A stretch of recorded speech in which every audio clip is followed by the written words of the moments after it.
गुप्त साम्राज्य, चंद्रगुप्त, समुद्रगुप्त, चंद्रगुप्त विक्रमादित्य, प्राचीन भारत का स्वर्ण युग, Gupta empire, Chandragupta, Samudragupta, Chandragupta Vikramaditya, the golden age of ancient India. BA first semester, chapter 11 history. भूमिका, इंट्रोडक्शन। यूनान में एथेंस का स्वर्ण युग पेरेक्लीस 443 से 429 ईसा पूर्व के युग को एक रोमन सभ्यता का स्वर्ण युग या ऑगस्टस 31 ईसा पूर्व से 14 ईसा पूर्व को कहा जाता है। मतलब और भी देश हैं, यूनान में तो एथेंस के को स्वर्ण युग कहा जाता है और रोमन सभ्यता में ऑगस्टस के युग को स्वर्ण युग कहा जाता है। इस दृष्टिकोण से भारतीय इतिहास में देखें तो भारत का स्वर्ण युग गुप्त काल को माना गया है। गुप्त काल में अच्छा क्यों माना गया है, ये बहुत ही ज़रूरी क्वेश्चन है। ये हर जगह पूछा जाता है। आपकी किसी भी तरह की आप तैयारी कर रहे हैं, कोई भी पढ़ाई कर रहे हैं, आपके हर सिलेबस में, हर एग्ज़ाम में, हर जगह ये पूछा जाता है कि इस काल को भारत का स्वर्ण युग क्यों कहा जाता है। तो गुप्त काल में ज्ञान विज्ञान, कला, स्थापत्य एवं साहित्य सभी क्षेत्रों में अत्यधिक उन्नति हुई थी। इसलिए इस युग को भारत के स्वर्ण युग की संज्ञा दी गई है। ज्ञान विज्ञान में, कला, स्थापत्य में और साहित्य में सभी क्षेत्रों में बहुत उन्नति हुई थी।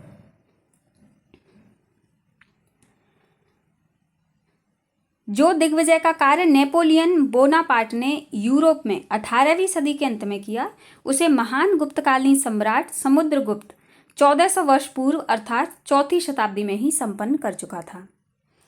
जो चीज़ उन्होंने 1800 में की वो हमारे राजा गुप्त एम्पायर के जो साम्राज्य थे वो हमारे 1400 में ही कर चुके थे। साहित्य के क्षेत्र में प्रगति जो यूरोप में शेक्सपियर के समय 1600 ईस्वी के लगभग हुई, उससे कहीं बेहतर साहित्य प्रगति का कार्य कालिदास के समय भारत में 400 ईस्वी में ही हो चुका था।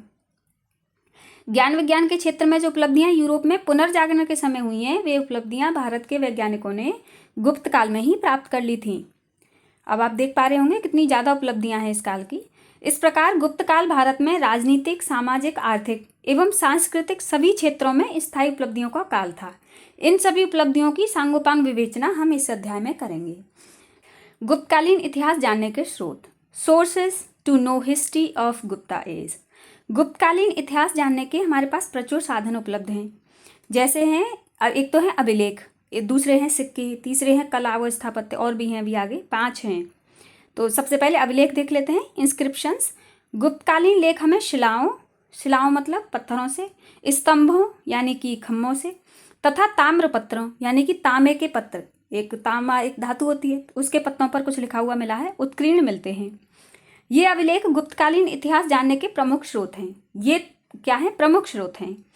कवि हरिसेन द्वारा रचित प्रयाग प्रशस्ति एक रचना है, इसके रचयिता हैं कवि हरिसेन, उनकी रचना है प्रयाग प्रशस्ति से हमें समुद्रगुप्त की दिग्विजय एवं अन्य जानकारियां मिलती हैं। भीतरी अभिलेख को स्कंदगुप्त द्वारा हुनों की पराजय का उल्लेख मिलता है। जूनागढ़ अभिलेख से तो सुदर्शन झील के पुनर्निर्माण की जानकारी भी मिलती है। इस प्रकार अभिलेख गुप्तकालीन इतिहास जानने का एक प्रामाणिक साक्ष्य है। दूसरा है कॉइन्स। वैशाली से पर्याप्त मात्रा में मिट्टी की मोहरें मिली हैं, जिनसे तत्युगीन यानी उस समय की इतिहास की जानकारी मिलती है। राजस्थान के बयाना क्षेत्र से भी गुप्तकालीन कई स्वर्ण सिक्के प्राप्त हुए हैं। राजस्थान के बयाना क्षेत्र से, ये बात याद रखना। एलन एवं अल्तेकर ने गुप्तकालीन सिक्कों का विस्तृत अध्ययन कर पुस्तकें भी प्रकाशित की हैं। सिक्कों पर दी गई तिथियों के आधार पर हमें तत्संबंधी राजा का काल निर्धारण करने में सहायता मिलती है। सिक्कों पर दिए गए चित्र राजा की विशेषता बताते हैं। समुद्रगुप्त ने अश्वमेध यज्ञ किया था एवं वह वीणा वादन का शौकीन था, ऐसे कुछ हमें प्रमाण मिले हैं। कुछ सिक्कों पर ऐसी तस्वीरें मिली हैं। यह सिक्कों पर बने चित्रों से पता चलता है। इसी प्रकार सिक्के भी गुप्तकालीन इतिहास का प्रमुख स्रोत हैं, जो सोने, चांदी एवं तांबे के हैं। मतलब अच्छी अच्छी धातुओं का यूज करने लगे थे वो लोग। इन सिक्कों में सोने की मात्रा एवं अन्य धातुओं की मिलावट से तत्वयुगीन आर्थिक इतिहास की भी जानकारी मिलती है। क्योंकि सोने चांदी के सिक्के थे तो इससे ये पता चलता है कि वो लोग कितने आर्थिक रूप से कितने समर्थ थे। नंबर 3 है कला व स्थापत्य, आर्ट एंड आर्किटेक्चर। कला एवं स्थापत्य में तत्वयुगीन सांस्कृतिक जीवन की झांकी मिलती है। वैष्णव मतावलंबी होने के बाद भी गुप्त शासक अन्य धर्मों के प्रति सहिष्णु थे। मतलब वो लोग तो भगवान विष्णु को मानते थे, उनके आराध्य अलग थे, लेकिन इसके बाद भी वो दूसरे धर्मों के लिए भी सहिष्णु थे, मतलब दूसरे धर्मों के प्रति भी उदार थे। यह जानकारी तत्कालीन कला एवं स्थापत्य से मिलती है। सारनाथ, मथुरा, सुल्तानगंज, करमडंडा, खोर, देवगढ़ आदि स्थानों से कुछ शिव एवं विष्णु आदि देवताओं की मूर्तियां प्राप्त हुई हैं। नंबर 4 है साहित्यिक स्रोत यानी लिटरेरी सोर्स। वायु पुराण, विष्णु पुराण एवं ब्राह्मण पुराणों से गुप्तकालीन इतिहास की जानकारी मिलती है। विशाख दत्त का देवी चंद्रगुप्तम, ये एक राइटर है विशाख दत्त, इनकी रचना है देवी चंद्रगुप्तम। चंद्रगुप्त द्वितीय एवं रामगुप्त के संबंधों पर प्रकाश डालता है। शूद्रक का एक कोई राइटर है शूद्रक, इनकी रचना है मृच्छकटिकम एवं वात्सायन का कामसूत्र गुप्तकालीन शासकों, शासन व्यवस्था एवं नगर जीवन पर प्रकाश डालता है। महाकवि कालिदास के ग्रंथ तत्वयुगीन सांस्कृतिक स्थिति पर प्रकाश डालते हैं। महाकवि कालिदास भी इसी युग की देन है। किशोरिका या वज्जिका द्वारा रचित कौमुदी महोत्सव, ये कोई एक और राइटर है। किशोरिका या वज्जिका नाम में कन्फ्यूजन है, इसलिए दोनों नाम लिखे हुए हैं। कौमुदी महोत्सव भी गुप्त इतिहास का प्रमुख साधन है, इसमें भी गुप्त इतिहास के बारे में ही लिखा हुआ है। नंबर 5 है विदेशी यात्रियों के विवरण। अब उस समय कुछ लोग थे, विदेशी कुछ लोग थे जो आया जाया करते थे, यात्रा किया करते थे, तो उन्होंने क्या विवेचना की है, क्या विवरण दिया है गुप्तकाल का, उससे भी हमें इस बात का अंदाजा लगता है कि उस समय की स्थिति क्या थी। Detail for foreign travellers. चीनी यात्री फावान चंद्रगुप्त द्वितीय यानी 375 से 415 ईस्वी के समय भारत आया था। इसके विवरण भी गुप्तकालीन इतिहास पर प्रकाश डालते हैं। हुएनसांग एवं इत्तेसंग आदि चीनी विद्वानों के विवरण से भी गुप्त इतिहास की जानकारी मिलती है। इस प्रकार उपवर्णित विभिन्न साहित्य एवं पुरातत्विक स्रोतों का वैज्ञानिक प्रविधि से अध्ययन कर हम गुप्त राजवंश का तथ्यपरक इतिहास जान सकते हैं, मतलब हम फैक्चुअल नॉलेज ले सकते हैं कि वास्तविकता क्या थी या क्या रही होगी। अब है गुप्तों की उत्पत्ति। अब हम डिस्कस करेंगे कि आखिर गुप्त थे वो थे कौन, कौन थे और कहाँ से आए थे, ये पता करते हैं। Origin of Guptas. गुप्तकालीन इतिहास जानने के प्रचुर साधनों की उपलब्धि के बावजूद भी गुप्त वंश की उत्पत्ति संबंधी प्रश्न विभिन्न विद्वानों के बीच विवाद का विषय रहा है। मतलब कोई विद्वान कह रहे हैं कि ये वो थे, कोई विद्वान कह रहे हैं कि ये वो थे। अब देखो हम थोड़ा डिटेल में पढ़ते हैं। केपी जायसवाल महोदय कहते हैं कि कौमुदी महोत्सव में कुछ वर्णित है, कुछ लिखा हुआ है। चंद्रसेन को चंद्रगुप्त प्रथम से मिलाते हैं। वो कहते हैं कि जो चंद्रसेन है वही चंद्रगुप्त प्रथम है, क्योंकि चंद्रसेन को इस ग्रंथ में कारस्कर कहा गया है। इसी आधार पर वे गुप्तों को शूद्र बताते हैं।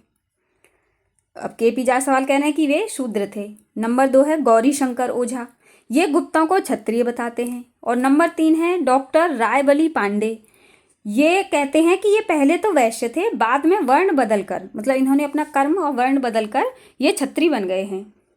नंबर 4 है आर्य मंजूषी मूलकल्प, ये कहते हैं कि ग्रंथ में गुप्तों को क्षत्रिय के साथ साथ वैश्य भी कहा गया है। मतलब इन दोनों की बातें आपस में मिल रही हैं, डॉक्टर रायबली पांडे की और आर्य मंजूश्री की। डॉक्टर परमेश्वरी लाल गुप्त इन्हें वैश्य मानते हैं। ये कह रहे हैं कि नहीं, ये वैश्य ही थे।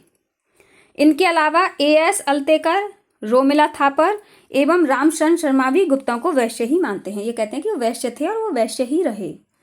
Number 6 R.C. मजूमदार, सुधाकर चट्टोपाध्याय गुप्तों को क्षत्रिय बताते हैं। ये क्लियर क्षत्रिय बता रहे हैं। इस प्रकार गुप्तों की उत्पत्ति का प्रश्न विभिन्न विद्वानों के बीच आज भी विवादास्पद है, यानी डिस्कशन का सब्जेक्ट बना हुआ है। अब पढ़ते हैं गुप्तों का राजनीतिक इतिहास। Political history of Gupta's. गुप्त वंश का संस्थापक श्रीगुप्त था। समुद्रगुप्त ने प्रयाग प्रशस्ति में स्वयं को श्रीगुप्त का प्रपौत्र कहा है। प्रपौत्र का मतलब होता है परपोता, पुत्र, उसके बाद पौत्र, उसके बाद प्रपौत्र, यानी बेटा और बेटे का बेटा और फिर बेटे के बेटे का बेटा, यानी परपोता। संभवतः 275 ईस्वी में श्रीगुप्त ने गुप्त वंश की स्थापना की थी। श्रीगुप्त के पश्चात घटोत्कच गुप्त शासक बना, जिसने 319 ईस्वी तक राज्य किया। चंद्रगुप्त प्रथम 319 से 334 ईस्वी। Chandragupta 1 319 to 334 AD। घटोत्कच ने महाराज की उपाधि धारण की थी, परंतु इसके पुत्र चंद्रगुप्त प्रथम ने प्रबल पराक्रम और अनुपम शौर्य प्रदर्शित कर महाराजाधिराज की उपाधि धारण की। देखो उस समय महाराज का मतलब वो नहीं होता था, सम्राट नहीं होता था, ये सम्राट का मतलब होता था महाराजाधिराज। महाराज का मतलब होता है छोटा राजा या फिर राजा जैसा कुछ। इतिहासकार हेमचंद्र राय चौधरी के अनुसार अपने महान पूर्ववर्ती शासक बिंबिसार, जो कि हर्यक वंश से थे, की भांति चंद्रगुप्त ने लिच्छवी राजकुमारी कुमार देवी के साथ विवाह करके द्वितीय मगध साम्राज्य की स्थापना की थी। तो उन्होंने क्या किया था, लिच्छवी राजकुमारी से शादी कर ली थी और मगध साम्राज्य की स्थापना की, मतलब मगध को अपने में मिला लिया। चंद्रगुप्त प्रथम के एक स्वर्ण सिक्के पर एक तरफ चंद्रगुप्त एवं कुमार देवी की आकृतियां नाम सहित अंकित हैं, मतलब उनके चित्र भी बने हुए हैं और उन पर नाम भी लिखे हुए हैं। पृष्ठ भाग पर यानी पहले भाग और दूसरी तरफ लिच्छवयः ऐसे लिखा हुआ है, शब्द अंकित है। समुद्रगुप्त ने प्रयाग प्रशस्ति में स्वयं को लिच्छवी दोहित्र, दोहित्र का मतलब होता है पुत्री का पुत्र को बोलते हैं दोहित्र, कहा है। तो उन्होंने मतलब खुद को लिच्छवी दोहित्र बताया, यानी लिच्छवियों का वंशज बताया है। इन दोनों तथ्यों से निष्कर्ष निकलता है कि चंद्रगुप्त ने लिच्छवी राजकुमारी कुमार देवी से विवाह किया होगा और उसका पुत्र समुद्रगुप्त था। इस प्रकार इस वैवाहिक संबंध द्वारा चंद्रगुप्त ने स्वयं की राजनीतिक एवं आर्थिक स्थिति सुदृढ़ की थी। ऐसा पुराने राजा किया करते थे। अब बिंबिसार के बारे में देखा ही था आपने, उन्होंने 3 शादियां की थी ताकि आसपास के राज्यों को खुद में मिला लिया जाए। राय चौधरी महोदय के अनुसार कौशाम्बी तथा कौशल के महाराजाओं को जीतकर चंद्रगुप्त ने उनके राजाओं पर अधिकार कर लिया था। वायु पुराण के अनुसार गुप्त वंश के लोग गंगा के किनारे प्रयाग तक तथा साकेत और मगध के प्रदेशों पर शासन करेंगे। निश्चित रूप से यह चंद्रगुप्त प्रथम के साम्राज्य के विस्तार का संकेत है, क्योंकि पूर्ववर्ती राजा इतने शक्तिशाली नहीं थे एवं परवर्ती राजाओं का साम्राज्य विस्तार उससे कहीं अधिक था। चंद्रगुप्त प्रथम को गुप्त संवत 319 से 320, ये एक तरह का कोई कालक्रम इन्होंने खुद ही चलाया था कि उसको गुप्त संवत कहा करेंगे, लेकिन आजकल वो प्रचलन में नहीं है। का प्रवर्तक भी माना जाता है, मतलब इन्होंने चलाया था चंद्रगुप्त, गुप्त संवत करके कुछ चलाया था, तो उसके प्रवर्तक हैं चंद्रगुप्त प्रथम। गुप्त वंश में ही सबसे पहले चंद्रगुप्त प्रथम ने ही रजत यानी कि चांदी की मुद्राओं को जारी करवाया था। रजत मतलब होता है सिल्वर, चांदी। काच, अब कोई व्यक्ति है काच, इसके बारे में पढ़ते हैं। चंद्रगुप्त प्रथम के समय प्राप्त कुछ मुद्राओं पर एक और काचो ग्राम वजित्य दिवम कर्म भृत्तरमेर्ज यति, इसका मतलब है काच पृथ्वी को जीतकर आम कर्मों द्वारा स्वर्ग को जीना है। इसका अर्थ दिया हुआ है कि काच पृथ्वी को जीतकर आम कर्मों द्वारा स्वर्ग को जीना है, उत्कीर्ण है, मतलब ये लिखा हुआ है। एवं दूसरी ओर सर्वराजोच्छेता यानी समस्त राजाओं का उन्मूलन करने वाला उत्कीर्ण है। इससे वह अन्य काच के मिले स्वर्ण सिक्कों से विद्वान अलग अलग मत निकालते हैं।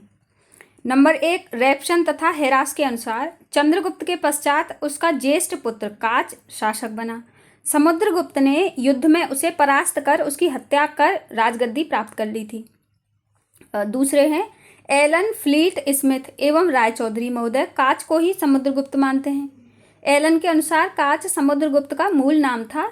साम्राज्य समुद्र तक विस्तृत करने के बाद उसने अपना नाम समुद्रगुप्त रख लिया होगा, ऐसा ये मानते हैं। वस्तुतः काच तथा समुद्रगुप्त के सिक्कों में इतनी अधिक समानता है कि काच को ही समुद्रगुप्त मानना तर्कसंगत प्रतीत होता है। समुद्रगुप्त पराक्रमांक। लिच्छवी कुमार देवी का पुत्र समुद्रगुप्त गुप्त वंश का, अच्छा इसका टाइमिंग है 335 से 380 ईस्वी का सर्वशक्तिमान शासक था। वह एक महान विजेता था। उसकी दिग्विजय का उद्देश्य धरणीबंध का मतलब होता है कि पृथ्वी को बांध लेना। इसका मतलब कि ज़्यादा से ज़्यादा एरिया को अपने कब्जे में कर लेना, अर्थात समस्त पृथ्वी को जीतना, यानी या प्रयाग प्रशस्ति। हरिसेन द्वारा रचित प्रयाग प्रशस्ति से लिया गया है ये। समुद्रगुप्त की दिग्विजय का पता चलता है जो निम्न प्रकार है। नंबर 1 आर्यावर्त की विजय, आर्यावर्त से विक्ट्री। आर्यावर्त की विजय को 2 भागों में बांटा जा सकता है। प्रथम अभियान में समुद्रगुप्त ने अहित छत्र यानी बरेली उत्तर प्रदेश के, अच्युत पद्मावती पदम पवैया ग्वालियर मध्य प्रदेश एवं कोतकुलज को पराजित किया। इन तीनों राज्यों को पराजित करने के बाद समुद्रगुप्त ने दक्षिण अभियान किया। फिर राजधानी में समुद्रगुप्त की अनुपस्थिति का लाभ उठाकर उत्तर के शासकों ने संभवतः पुनः स्वतंत्रता होने की स्वतंत्र होने की चेष्टा की थी। इसलिए समुद्रगुप्त को आर्यवर्त का दूसरा युद्ध करना पड़ा था।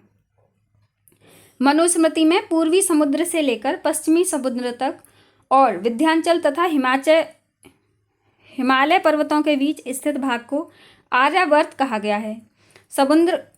समुद्रगुप्त ने अपने इस अभियान में उत्तर भारत यानी आर्यावर्त के 9 राज्यों को परास्त करके अपने साम्राज्य में मिला लिया। कहीं पर ये 6 लिखे हुए हैं, कहीं पर 9 लिखे हुए हैं। प्रयाग प्रशस्ति में इस नीति को राजप्रस्बोधरण कहा गया है। नहीं, 12 लिखा हुआ था उसमें। तो ये 9 राज्य निम्न हैं। चलो अभी आगे पढ़ के देखते हैं। नंबर 1 है रुद्रदेव। यह संभवतः कौशाम्बी नरेश था जहां रुद्र नामांकित मुद्राएं मिली हैं। दूसरा है मतिल। यह संभवतः बुलंदशहर का शासक था क्योंकि बुलंदशहर में मतिल नामांकित एक मुद्रा मिली है। नंबर 3 है नागदत्त। यह कोई नागवंशी शासक था, ऐसा इसके नाम से प्रतीत होता है। नंबर 4 है चंद्रवर्मा। यह पश्चिम बंगाल के बाकुंडा जिले का शासक था। नंबर 5 है गणपति नाग। पद्मावती का नागवंशी शासक था। उसका समय है 310 से 344 ईस्वी। नारवार तथा वेशनगर से इसके सिक्के मिलते हैं। संभवतः विष्णु पुराण में वर्णित नागों की विदिशा शाखा का शासक था। नंबर 6 है नागसेन। यह नागों की दूसरी शाखा का नागवंशी शासक था। केपी जायसवाल इसे मथुरा का शासक बताते हैं। नंबर 7 है नंदी। संभवतः यह भी नागवंशी शासक था। नंबर 8 है अच्युत। अहिच्छत्र यह बरेली उत्तर प्रदेश का शासक था। नंबर 9 है वलवर्मा। इसकी पहचान असंदिग्ध है, मतलब इसके बारे में कुछ पता नहीं है। इन युद्धों के बाद समुद्रगुप्त ने उत्तर प्रदेश और मध्य प्रदेश पर अपनी स्थिति सुदृढ़ की। नंबर 2 है आठविक राज्यों की विजय। The conquest of the Atavika kingdoms. Fleet महोदय के अनुसार उत्तर प्रदेश के गाजीपुर जिले से लेकर मध्य प्रदेश के जबलपुर जिले तक के वन प्रदेशों में आर्कटिक राज्य फैले हुए थे। परिव्राजक वंश के एक राजा के अभिलेख के अनुसार आर्कटिक राज्यों की संख्या 18 थी और उत्तर भारत और दक्षिण भारत के बीच आवागमन की सूर्याच्छार्थ यह विजय आवश्यक थी। प्रयाग प्रशस्ति में आठविक राज्यों की प्रति अपनाई गई नीति परिचारकीकृत सर्वात विकराजस्य यानी सभी आठविक राज्यों को जीतकर सेवक बना लिया गया। ये बात कही गई है प्रयाग प्रशस्ति में। एरन की प्रशस्ति से भी उक्त तथ्य की पुष्टि होती है। जो एरन की प्रशस्ति है उसमें भी यही बात कही गई है। नंबर 3 है दक्षिणापथ का महाअभियान। दक्षिणापाथ ग्रेट कंपेनियन। दक्षिणी राजाओं के साथ समुद्रगुप्त ने धर्म विजय नीति का प्लान किया। धर्म नीति का पालन किया। इन्हें परास्त करने के बाद उनसे उपहार व कर ग्रहण कर उनका राज्य वापस करके लौटा दिया। मतलब ये नीति अपनाई कि उन पर कब्जा तो कर लिया, उनको अपने अधीन कर लिया, लेकिन उनका राज्य उन्हीं को वापस कर दिया। उनसे बस कुछ टैक्स लेना शुरू कर दिया था।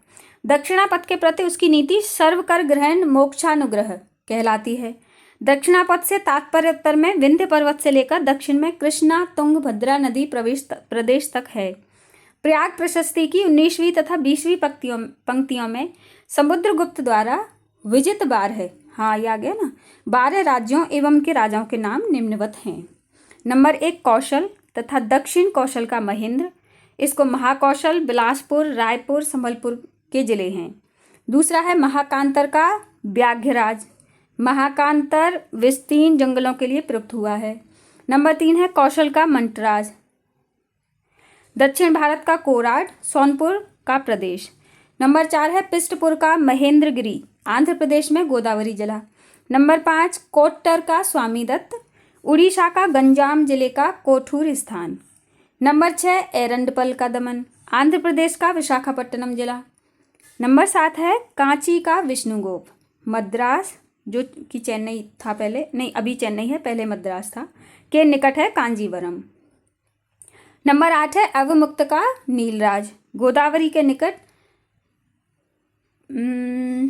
पिंठड़ा इसकी राजधानी थी। नंबर 9 है वेंगी का हस्तिवर्मा, कृष्णा तथा गोदावरी नदियों के बीच स्थित नेल्लोर के उत्तर में पेंडुवेगी नामक स्थान। नंबर 10 है फल्लक का उग्रसेन, नेल्लो ये तमिलनाडु है, जिले का पालक्कड़ नामक स्थान है। नंबर 11 है देवराष्ट्र का कुबेर, आंध्र प्रदेश में विजयपट्टनम जिले का एलमंची। और नंबर 12 है कुस्थलपुर का धनंजय, उत्तरी अखात में पोलूर के समीप स्थित कुट्टलपुर। इस प्रकार इन 12 राज्यों पर विजय प्राप्त कर समुद्रगुप्त ने काफ़ी ख्याति अर्जित की थी। अब है नंबर 4, सीमावर्ती या प्रत्यंत राज्यों की विजय, कंक्वेस्ट ऑफ बॉर्डर स्टेट्स। प्रत्यंत यानी कि सीमावर्ती, जो कि हमारे आसपास होते हैं ना, जो सीमा से लगे हुए होते हैं, बॉर्डर से लगे हुए होते हैं, राज्यों के प्रति समुद्रगुप्त की नीति थी सर्व कर दाना ज्ञा कर प्रमाण माग मन परिशोतशिन प्रचंड शासनस, अर्थात सभी प्रकार के करों को देते थे, उसकी आज्ञाओं का पालन करते थे तथा उसे प्रणाम करने के लिए उपस्थित होते थे। ये राज्य समुद्रगुप्त की पूर्वी, उत्तर पूर्वी तथा पश्चिमी सीमा पर स्थित थे। मतलब राजा तो वही रहते थे, लेकिन इसको अपना महाराज मानते थे, यानी अपने से भी ऊपर मानते थे। और तो क्या क्या चीज़ करते थे वो, एक तो कर देते थे और इसको प्रणाम करने आते थे, इसको मिलने आते थे, आज्ञा लेने आते थे चीज़ों की, और जो भी कुछ करते थे वो इसकी आज्ञा के बाद ही करते थे। अब है गुप्त साम्राज्य की स्थापना व प्रसार, establishment and spread of Guptas empire. उत्तर तथा उत्तरी पूर्वी सीमा पर निम्न 5 राजतंत्रात्मक राज्य थे। नंबर 1 है समतट, यह है पूर्वी बंगाल। नंबर 2 है कामरूप, यह है असम का गुवाहाटी जिला। नंबर 3 डबाक, यह है असम के नौगांव जिले में स्थित है, इसको डबोक स्थान कहते हैं। नंबर 4 है करतपुर, जालंधर स्थित करतारपुर, इसके तहत कुमायूं, गढ़वाल एवं रुहेलखंड के पर्वतीय क्षेत्र भी आते थे। नंबर 5 है नेपाल, आधुनिक नेपाल राज्य। सीमावर्ती राज्यों की दूसरी कोटि में 9 गणराज्य आते हैं। ये गणराज्य समुद्रगुप्त के साम्राज्य की पश्चिमी तथा उत्तर पश्चिमी सीमा पर अवस्थित हैं। इसमें नंबर 1 है मालवा, अजमेर, टोंक, मेड़वार। नंबर 2 है अर्जुनायन, अलवर, पूर्वी जयपुर। नंबर 3 है योधेय, यह गणराज्य सतलज नदी के दोनों किनारों की भूमि, जिसे जोइयावार कहा जाता है, में स्थित है। नंबर 4 है मद्र, ये रावी चनाव के बीच का प्रदेश है, इसकी राजधानी है शौकल या सियालकोट। नंबर 5 है आभीर, सौराष्ट्र, मध्य भारत। नंबर 6 है प्रार्जुन, मध्य प्रदेश के नरसिंहपुर जिले में स्थित था। नंबर 7 है सनकानीक, ये मध्य प्रदेश के भिलासा के आसपास है। नंबर 8 है काक, भिलासा से 20 मील उत्तर में स्थित काकपुर स्थान।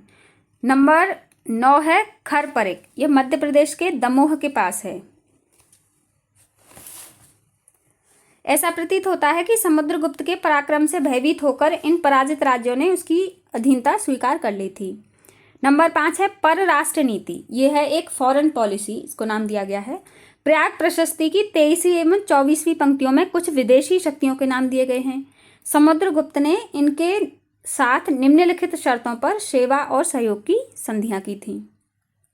उनमें नंबर 1 है आत्मनिवेदन, यानी मैत्री का स्वतः प्रस्ताव। नंबर 2 है कन्योपायन, यानी कन्याओं का उपहार। नंबर 3 है दान, यानी स्थानीय वस्तुओं की भेंट। और नंबर 4 है गरुत मद कन स्वय विषय भुक्ति शायन याच धानु पाय सेवा, या उनकी स्वायत्तता और सुरक्षा को प्रमाणित करने वाली गरुण मुद्रा से अंकित राजाज्ञा को पाने हेतु याचना करना। ये विदेशी शक्तियां निम्नानुसार हैं, मतलब कुछ इस प्रकार दी गई हैं। पहला है देवपुत्र शाही, शाहानुशाही, ये उत्तर पश्चिम में शासन करने वाले कुषाण थे। नंबर 2 है शक, शक उत्तर पश्चिमी और पश्चिमी भारत में थे। समुद्रगुप्त का समकालीन रुद्र सिंह तृतीय, यानी 348 से 378 ईस्वी तक था। तीसरा है मुरुंड, टालमी के अनुसार पूर्वी भारत में मुरुंडों का राज्य था। और नंबर 4 है सिंहल, सिंहल के राजा मेघवर्मन ने समुद्रगुप्त की राजसभा में उपहार संहिता एक दूत मंडल भेजा था। समुद्रगुप्त की आज्ञा से ही मेघवर्मन ने बोध गया में बौद्ध वृक्ष के उत्तर में लंका के बौद्ध भिक्षुओं हेतु एक विहार बनवाया था। साम्राज्य विस्तार, एम्पायर एक्सपेंशन, समुद्रगुप्त की उपर्युक्त सभी विजयों उसके साम्राज्य के विस्तार को इंगित करती हैं। मगर समुद्रगुप्त ने अपनी दूरदर्शिता की नीति से विभिन्न विजित क्षेत्रों के साथ साथ विभिन्न नीतियों का अवलंबन किया। ये नीतियां थीं: ए, राज प्रशोभोद्धारण, यानी बलपूर्वक राज्यों को साम्राज्य में मिलाना। यह नीति आर्यावर्त विजय में अपनाई गई थी। दूसरी है परिचारकीकृत सर्वाट्विक राज्यस्य, इसका मतलब है सभी आट्विक राज्यों को इस नीति के तहत सेवक बनाया जाए। नंबर सी है राजग्रहण मोक्षानुग्रह, यानी राजाओं को जीतकर अनुग्रह से पुनः उन्हें राज्याधिकार दे दिया जाए, और यह नीति दक्षिण विजय में अपनाई गई थी। अभी हमने पढ़ा था ना पिछले पेज पर। ये हो गया। अब नंबर डी है सर्व कर दाना ज्ञा कर प्रमाण मागमन, यानी कर देना, यानी टैक्स लेना, आज्ञा मनवाना उनसे अपनी, और उनको प्रणाम करने के लिए बुलाना। यह नीति सीमावर्ती प्रदेशों के साथ अपनाई गई थी। जो आसपास के लोग थे, छोटे छोटे राजा थे, उनके साथ ये वाली नीति अपनाई गई थी। नंबर ई है आत्मनिवेदन, कन्याओं पायदान, गरुत्मंदक, स्वविषय भुक्ति शासन याचना, इसका मतलब है आत्मसमर्पण, यानी सरेंडर कर दो, कन्या का दान कर दो, एवं शासन करने की आज्ञा स्वरूप गरुड़ांकित राजाज्ञा प्राप्ति की याचना करो। यह नीति विदेशी शक्तियों के साथ अपनाई गई थी। नंबर एफ है प्रत्यर्पण, यानी विजित राजाओं के छीने धन को पुनः लौटा देना। नंबर जी है भ्रष्ट राज्यस्योत्सन्न राज्यवंश प्रतिष्ठा, यानी नष्ट राज्यों की पुनर्स्थापना करनी। यह समुद्रगुप्त की विशाल हृदयता का सूचक है। कुछ दक्षिणी राज्यों के साथ यह नीति अपनाई गई थी। ये उपर्युक्त नीतियां समुद्रगुप्त की दूरदर्शिता एवं अंतर्राष्ट्रीय राजनीति कौशल को दर्शाती हैं, एवं इन नीतियों ने न केवल साम्राज्य विस्तार अपितु साम्राज्य के सुचारू संचालन में भी समुद्रगुप्त की मदद की। उसका विशाल साम्राज्य उत्तर में हिमालय से लेकर दक्षिण में विंध्य पर्वत तक एवं पूर्व में बंगाल की खाड़ी से लेकर पश्चिम में पूर्वी मालवा तक विस्तृत था। यानी लगभग सारा ही मैप कवर कर लिया इसने तो। दक्षिणापथ के शासन एवं विदेशी शक्तियां पश्चिमोत्तर भारत के शक, कुषाण, मरुंड आदि उसकी अधीनता स्वीकार करते थे। इस प्रकार कश्मीर, पश्चिमी पंजाब, पश्चिमी राजपुताना, सिंध तथा गुजरात को छोड़कर समस्त उत्तर भारत समुद्रगुप्त के साम्राज्य में सम्मिलित थे। इसलिए प्रयाग प्रशस्ति में उसे धरणीवंध, बाहुबल द्वारा समस्त पृथ्वी को बांधने वाला कहा गया है। अश्वमेघ यज्ञ, मेधा यज्ञ, उपर्युक्त विजयों के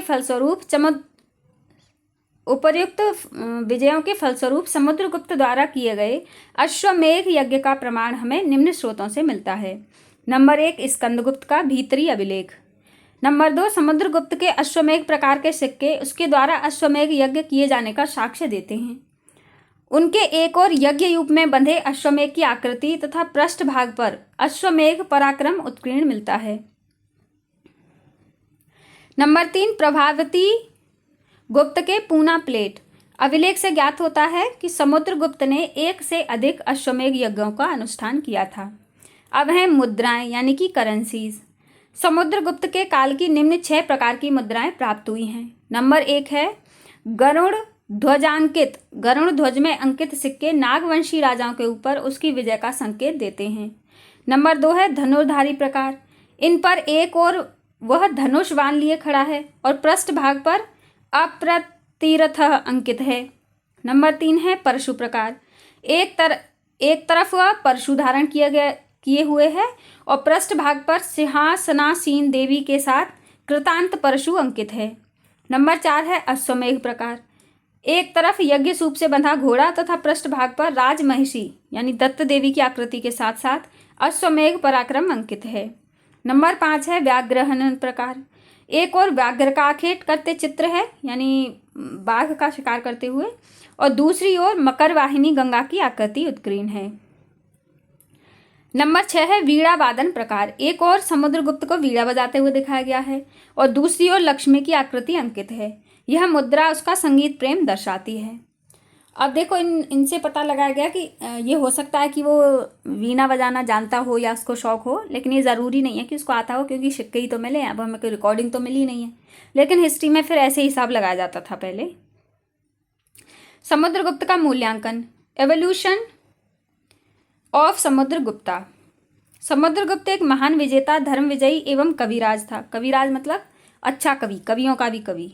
उसकी प्रतिभा बहुमुखी थी, यानी मल्टी टैलेंटेड था।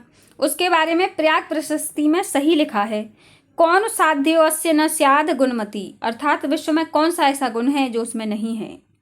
डॉक्टर स्मिथ महोदय ने उसे भारत का नेपोलियन कहा है। अब देखो ये गलत बात है। भारत का नेपोलियन क्यों कहा गया है उसे? ये नेपोलियन बाद की बात है ना। वस्तुतः यह एक विदेशी इतिहासकार का कथन है, जबकि प्रारंभ से लेकर अंत तक की समुद्रगुप्त की नीतियां एवं विजयों को दृष्टिगत रखते हुए हमें कहना चाहिए कि नेपोलियन यूरोप का समुद्रगुप्त है, ये कहना चाहिए। महाद्वीपीय व्यवस्था की असफलता के बाद नेपोलियन का पराभव हो गया था, परंतु समुद्रगुप्त अंत तक दिग्विजय ही रहा।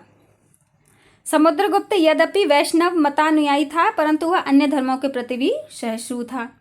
मजुमदार महोदय का समुद्रगुप्त के संदर्भ में यह मूल्यांकन काफी उचित प्रतीत होता है कि लगभग 5 शताब्दियों के राजनीतिक विकेंद्रीकरण तथा विदेशी आधिपत्य के बाद आर्यावर्त यानी समुद्रगुप्त के काल में पुनः नैतिक, बौद्धिक तथा भौतिक उन्नति की चोटी पर जा पहुंचा था। अतः समुद्रगुप्त ने न केवल गुप्त वंश में अपितु प्राचीन भारतीय इतिहास का एक महान सम्राट था। मैंने लास्ट चैप्टर में बताया था ना आपको कि एक तो महान सम्राट अशोक को कहा जाता है और दूसरा इसको कहा जाता है समुद्रगुप्त को। चलिए अब आगे पढ़ते हैं। समुद्रगुप्त का स्वभोग नगर था Eran. Eran was the Swabhoga nagar of Samudragupta. प्राचीन भारत के गुप्त साम्राज्य के महान शासक समुद्रगुप्त 350 से 375 ईस्वी यानी लगभग 25 वर्ष इन्होंने शासन किया है कि हमें 2 अभिलेख मिलते हैं। एक हर्षेन रचित प्रयाग प्रशस्ति, इसका याद रखना हर्षेन द्वारा रचित है प्रयाग प्रशस्ति, और दूसरा है समुद्रगुप्त का एरन अभिलेख। यह अभिलेख एरन में प्राप्त हुआ है जो कि सागर के उत्तर पश्चिम में लगभग 75 किलोमीटर की दूरी पर स्थित है। इस अभिलेख में एरन को समुद्रगुप्त का स्वभोग नगर कहा गया है। यह अभिलेख 1874 से 75 ईस्वी में कनिंघम महोदय को एरन में मिला था, जो वर्तमान में भारतीय संग्रहालय कलकत्ता में रखा हुआ है। विद्वानों ने स्वभोग नगर से तात्पर्य विश्राम स्थल से लगाया है। समुद्रगुप्त एक दिग्विजयी सम्राट था। वह फुर्सत के क्षणों में मन की शांति के लिए एरन आता रहा होगा, ऐसा अनुमान लगाया गया है।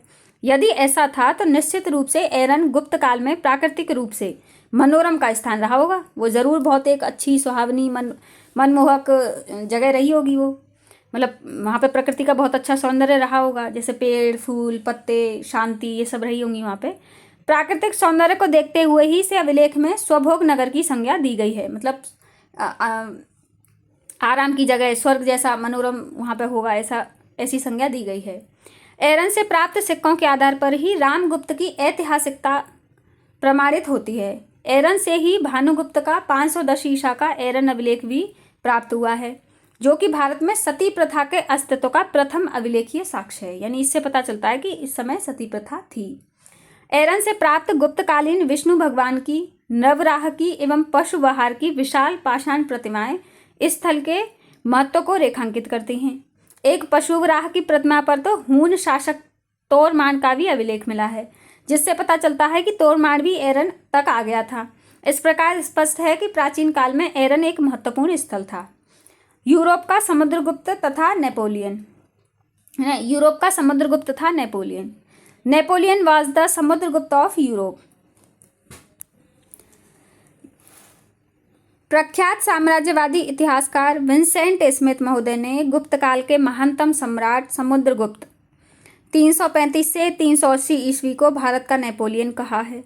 साथियों, यदि आज कोई व्यक्ति मिस्टर एक्स महात्मा गांधी जैसा कार्य करे तो हम उसे आज का गांधी कहेंगे। हम यदि कदापि नहीं कह सकते कि महात्मा गांधी बीते हुए समय के मिस्टर एक्स थे। इस दृष्टि से देखा जाए तो फ्रांस के सम्राट नेपोलियन बोनापार्ट 1789 से 1789 से 1821 ईस्वी का काल भारत के समुद्रगुप्त से लगभग 1400 वर्ष बाद का है। बिना किसी पूर्वाग्रह के सही अर्थों में तुलना की जाए तो यह कहना न्यायोचित लगता है कि नेपोलियन यूरोप का समुद्रगुप्त था। इसलिए में कलानुक्रम का ध्यान रखना आवश्यक होता है। कतिपय पाश्चात्य विद्वानों ने आरोप लगाया है कि प्राचीन भारतीय इतिहासकारों ने कलानुक्रम की उपेक्षा की है, मतलब उल्टा पुल्टा कर दिया ये। अगर वे ऐसा आरोप लगा रहे हैं तो उन्हें उक्त तुलना में भी कालक्रम का ध्यान रखना चाहिए था।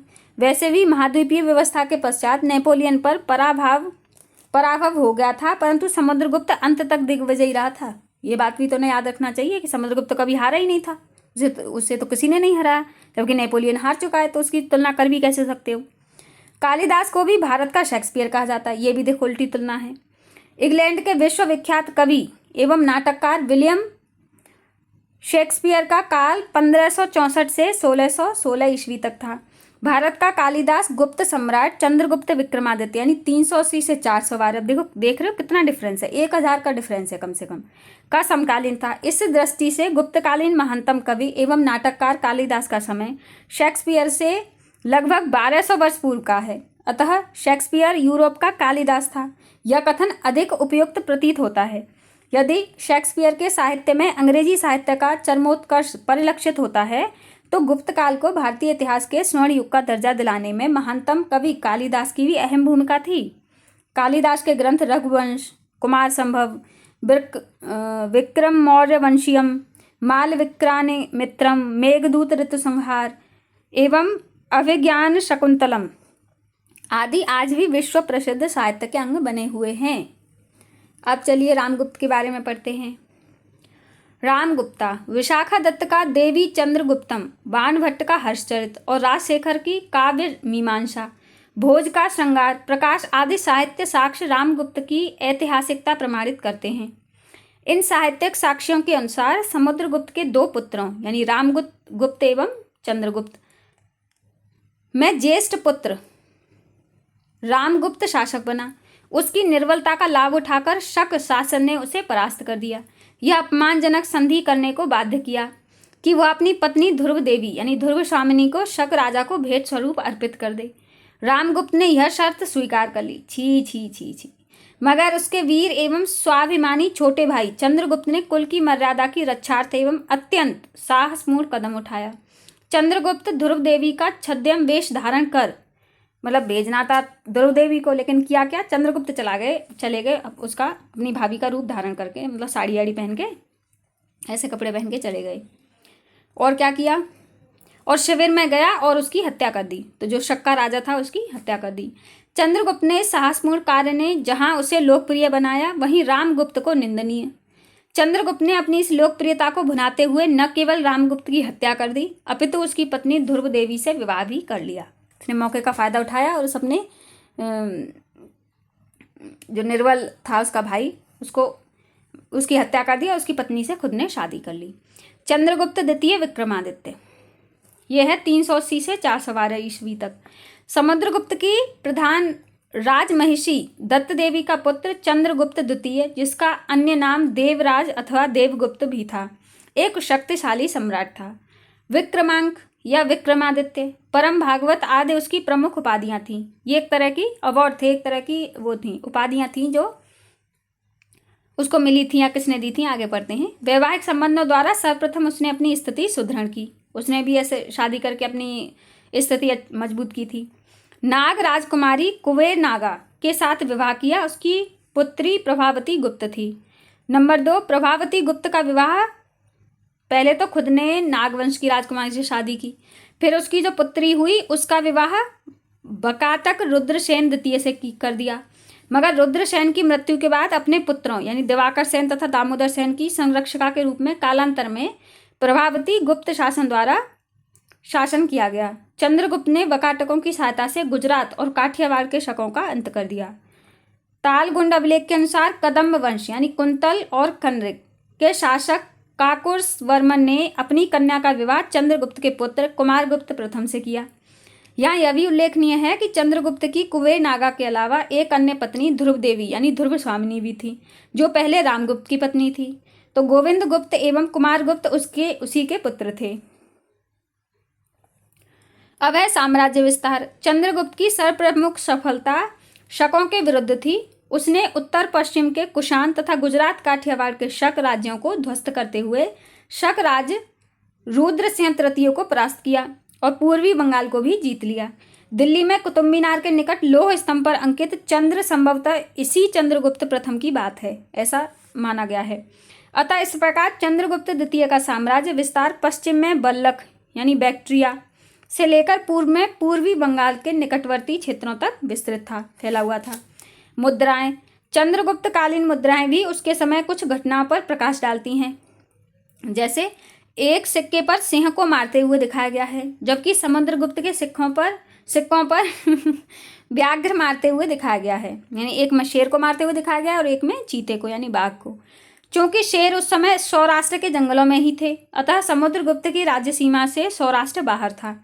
इसलिए चंद्रगुप्त ने सौराष्ट्र जीतकर शेर वाले सिक्के जारी किए होंगे और वही सिंह विक्रम कहलाया। और दूसरा है, एक सिक्के पर वीणा के स्थान पर कमल का फूल हाथ में अंकित है और उसके प्रकृत प्रेमी होने का भी संकेत मिलता है। अब पढ़ते हैं सांस्कृतिक उपलब्धियां, कल्चरल अचीवमेंट्स। चंद्रगुप्त विक्रमादित्य का नाम प्राचीन भारत के इतिहास में राजनीतिक उपलब्धियों के स्थान पर सांस्कृतिक उपलब्धियों के कारण अधिक प्रसिद्ध है। वह स्वयं विद्वान था तथा विद्वानों का आश्रयदाता भी था। आश्रयदाता मतलब उनको आश्रय देता था, अपने यहाँ पे रखता था। अनुश्रुति के अनुसार उसकी राजसभा नवरत्नों के कारण काफी प्रसिद्ध थी। और ये नवरत्न क्या थे? शंकु, छपणक, घटकर, बेताल भट्ट, बरामेहर, बररुचि, कालिदास, अमर सिंह और धन्वंतरी। तो ये जो नवरत्नों वाली प्रथा है ये इनके जमाने से आई हुई है भैया, चंद्रगुप्त के समय से आई हुई है। चंद्रगुप्त विक्रमादित्य। चंद्रगुप्त वैष्णव धर्म मतावलंबी था। उसके काल की मुद्राओं एवं गढ़वा शिलालेखों में उसे परम भागवत कहा गया है। गनारी, शकारी, सिंह विक्रम, विक्रमादित्य, महाराजाधिराज उसकी अन्य उपाधियां हैं। मेहरौली स्तंभ यानी जो दिल्ली के पास जो स्तंभ है, लेख के अनुसार उससे विष्णुपद नामक पर्वत पर विष्णु ध्वज स्थापित किया था। वैष्णव होते हुए भी अन्य धर्मों के प्रति सहिष्णु था। उसका संधि विग्राहिक वीरसेन शैव था, जिसने उदयगिरी में शिव मंदिर का निर्माण करवाया था। सांची अभिलेखानुसार यानी सांची के अभिलेखों के अनुसार उसका सेनापति आम्रकारदव बौद्ध था। बताइए। पाटलिपुत्र एवं उज्जैनी उसकी 2 राजधानियां थीं। वाराणसी के दक्षिण पूर्व में स्थित नगवा नामक ग्राम से प्राप्त एक घोड़े की मूर्ति पर चंद्रगुप्त अंकित है। संभवतः यह उसके द्वारा किए गए अश्वमेघ यज्ञ का प्रतीक है, परंतु इस बात पर विद्वान एकमत नहीं है। प्राचीन प्रसिद्ध चीनी यात्री फावान चंद्रगुप्त विक्रमादित्य के समय ही भारत आया था। 399 से 414 ईस्वी तक उसने भारत के विभिन्न भागों का भ्रमण किया था। आया था और वो घूमा फिरा था। पवित्र बौद्ध स्थानों की यात्रा भी की थी। संकिसा तथा श्रावस्ती में अनेक स्मारक तथा भिक्षु देखे थे तथा उसने जेतवन बिहार की प्रशंसा भी की थी। मगध के बारे में उसने लिखा था कि यहाँ के लोग सुखी हैं एवं समृद्ध हैं, मतलब जो जनता है वो बहुत खुश है और समृद्ध भी है। अतः इसके विवरणों से चंद्रगुप्तकालीन शांति, सुव्यवस्था, समृद्धि एवं उसकी धार्मिक सहिष्णुता का स्पष्ट संकेत मिलता है। वस्तुतः चंद्रगुप्त विक्रमादित्य का समय गुप्तों के सांस्कृतिक उत्कर्ष का काल था। Doctor R.C. मजूमदार के अनुसार समुद्रगुप्त, जो सैकड़ों युद्धों का विजेता था, इतिहास का एक चरित्र नायक है। चंद्रगुप्त द्वितीय ने, जिसने राजनीतिक महानता और सांस्कृतिक पुनरुत्थान के नवीन युग को परिपक्व बनाया, जनसाधारण के हृदय में अपना स्थान बना लिया था। वस्तुतः चंद्रगुप्त द्वितीय की उपलब्धियों के कारण लोग समुद्रगुप्त को भूल गए थे। मतलब वैसे देखो समुद्रगुप्त कितना महान था, लेकिन चंद्रगुप्त ने और इतनी उपलब्धियां प्राप्त कर ली थी कि वो लोग उसको भूल गए थे। अब है कुमारगुप्त प्रथम। यह है 415 से 454 ईस्वी। चंद्रगुप्त द्वितीय के बाद कुमारगुप्त प्रथम का शासन स्थापित हुआ, लेकिन कुमारगुप्त के पहले ध्रुव देवी यानी रामगुप्त की पत्नी के पुत्र गोविंद गुप्त का शासक के रूप में उल्लेख मिलता है। मतलब थोड़े बहुत दिन शायद वो भी राजा रहा है, जो एक विवादास्पद विषय है, लेकिन लोग कह रहे हैं कि पता नहीं था कि नहीं था, मतलब कॉन्फ्लिक्ट है उसमें। चंद्रगुप्त द्वितीय के पुत्र कुमारगुप्त प्रथम का काल शांति एवं व्यवस्था का काल था। इसने एक अश्वमेघ यज्ञ किया था। मंदसौर में प्राप्त रेशम काटने वाली एक श्रेणी यानी कि गिल्ड के अभिलेख से इसके द्वारा मालवा विजय का भी पता चलता है। इसने नर्मदा नदी के दक्षिणी भाग को भी जीतने का प्रयास किया, जहां पुष्यमित्रों का शासन था। अतः वकाटकों से भी इनके संबंध खराब हुए। पुष्यमित्रों ने गुप्त राज्यों पर आक्रमण किया और कुमारगुप्त प्रथम के काल में ही हूण आक्रमण प्रारंभ हुए, जिन्होंने गांधार जीतकर सिंधु घाटी की ओर बढ़ना प्रारंभ कर दिया था। हूण या कोई कबीले प्रजाति, कोई ट्राइब थी, पता नहीं क्या थे ये, तो ये ऐसे ही लूटपाट करने वाले, मारपीट करने वाले लोग थे। तो इन्होंने आक्रमण किया था और जिन्होंने कांधार को जीत लिया, फिर सिंधु घाटी की ओर बढ़ना प्रारंभ कर दिया था। जब इसका पुत्र स्कंदगुप्त पुष्यमित्रों एवं हूणों को परास्त करके लौटा, तब तक कुमारगुप्त की मृत्यु हो चुकी थी। ओहो। मंदसौर लेख के अनुसार पश्चिमी मालवा में उसके राज्यपाल बंधुवर्मा ने सूर्य मंदिर का निर्माण कराया था। और कुमारगुप्त के समय ही नालंदा विश्वविद्यालय की स्थापना की गई थी। इसे ऑक्सफोर्ड ऑफ महायान बौद्ध कहा गया है। अब पढ़ते हैं स्कंदगुप्त। हूणों को पराजित करने के बाद कुमारगुप्त के पुत्र स्कंदगुप्त ने विक्रमादित्य की उपाधि धारण की थी। और विक्रमादित्य का मतलब होता है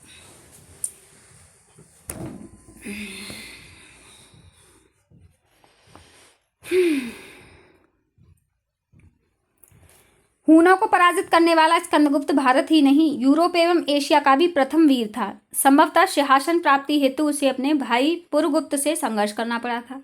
इस प्रकार आंतरिक विपत्तियों के बावजूद उसने पैतृक साम्राज्य की सुरक्षा करते हुए विस्तार भी किया। भीतरी स्तंभ लेख एवं कहोम स्तंभ लेख से पता चलता है कि उसका अधीनता सैकड़ों नरेश स्वीकार करते थे। मतलब बहुत सारे राजा, सैकड़ों राजा उसके अधीन रहते थे। कथा सरित सागर में स्कंदगुप्त द्वारा दिग्विजय के लिए एक बड़ी सेना भेजी जाने और दक्षिणी प्रदेशों मध्य प्रदेश, सौराष्ट्र, गंगा के पूर्व के प्रदेशों तथा कश्मीर विजय का उल्लेख भी मिलता है।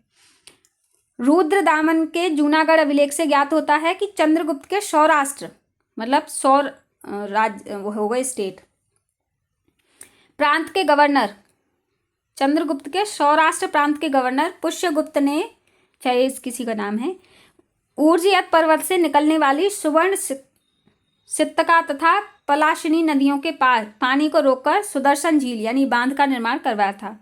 अशोक के सौराष्ट्र प्रांत के यवन गवर्नर तुष्यान ने इस बांध से नहरें निकलवाईं और 150 ईस्वी के लगभग इस बांध के टूट जाने पर शक क्षत्रप रुद्रदामन प्रथम ने व्यक्तिगत खर्चे से अपने गवर्नर सुविशाख द्वारा उसकी पुनः मरम्मत करवाई थी। स्कंदगुप्त के शासनकाल के प्रथम वर्ष में ही उस झील का बांध पुनः टूट गया, जिससे जनता को भीषण कष्ट होने लगा।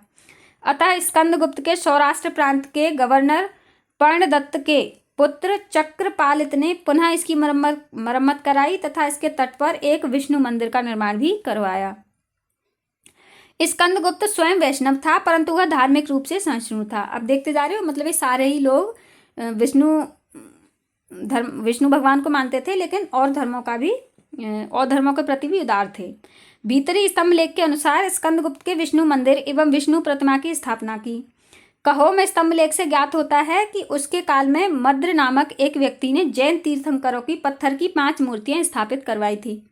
इस प्रकार स्कंदगुप्त गुप्त वंश का अंतिम सम्राट या महान सम्राट था। वह एक महान विजेता था, उदार एवं महान शासक था तथा संगठन करता था, मतलब मिलजुल के यूनिटी में विश्वास करता था। आर्य मंजूश्री मूल कल्प में स्कंदगुप्त को एक बुद्धिमान एवं प्रजावत्सल शासक बताया गया है, मतलब लोगों के द्वारा उसको प्यार किया जाता था। जूनागढ़ अभिलेखों से प्रमाणित होता है कि वह एक योग्य, विचारशील, दयावान, लोकहितकारी तथा प्रजापालक शासक था। मतलब वो अपनी प्रजा से बहुत प्रेम करता था, प्रजा की सेवा करता था, तो लोग उसको बहुत ज़्यादा पसंद करते थे। अब है पुरुगुप्त। यह 467 से 469 ईस्वी, ये 2 साल की कोई बात है। स्कंदगुप्त की मृत्यु परांत उसका सौतेला भाई पुरुगुप्त वृद्धावस्था में सिंहासनारूढ़ हुआ, यानी सिंहासन पर बैठा। अपने पुत्र तथा रानियों के लिए उसने शिक्षक के रूप में प्रसिद्ध बौद्ध विद्वान वसुबंधु की नियुक्ति की थी। इसके समय स्कंदगुप्त के पुत्र कुमारगुप्त द्वितीय ने उत्तराधिकार हेतु संघर्ष किया। उसने कहा, भाई मैं बनूंगा राजा। इस प्रकार यहीं से पारिवारिक संघर्षों का आरंभ हो गया, जिसने गुप्त साम्राज्य की शक्ति को विभाजित कर दिया। पुरुगुप्त के उत्तराधिकारी 473 से 476 ईस्वी। नालंदा मुद्रा लेख नरसिंह गुप्त को उसका उत्तराधिकारी बताता है। नालंदा का ही एक अन्य मुद्रा लेख वृद्धगुप्त को उत्तराधिकारी बताता है। सारनाथ शिलालेख कुमारगुप्त द्वितीय को उत्तराधिकारी बताते हैं। अब बुद्धगुप्त है 476 से 495।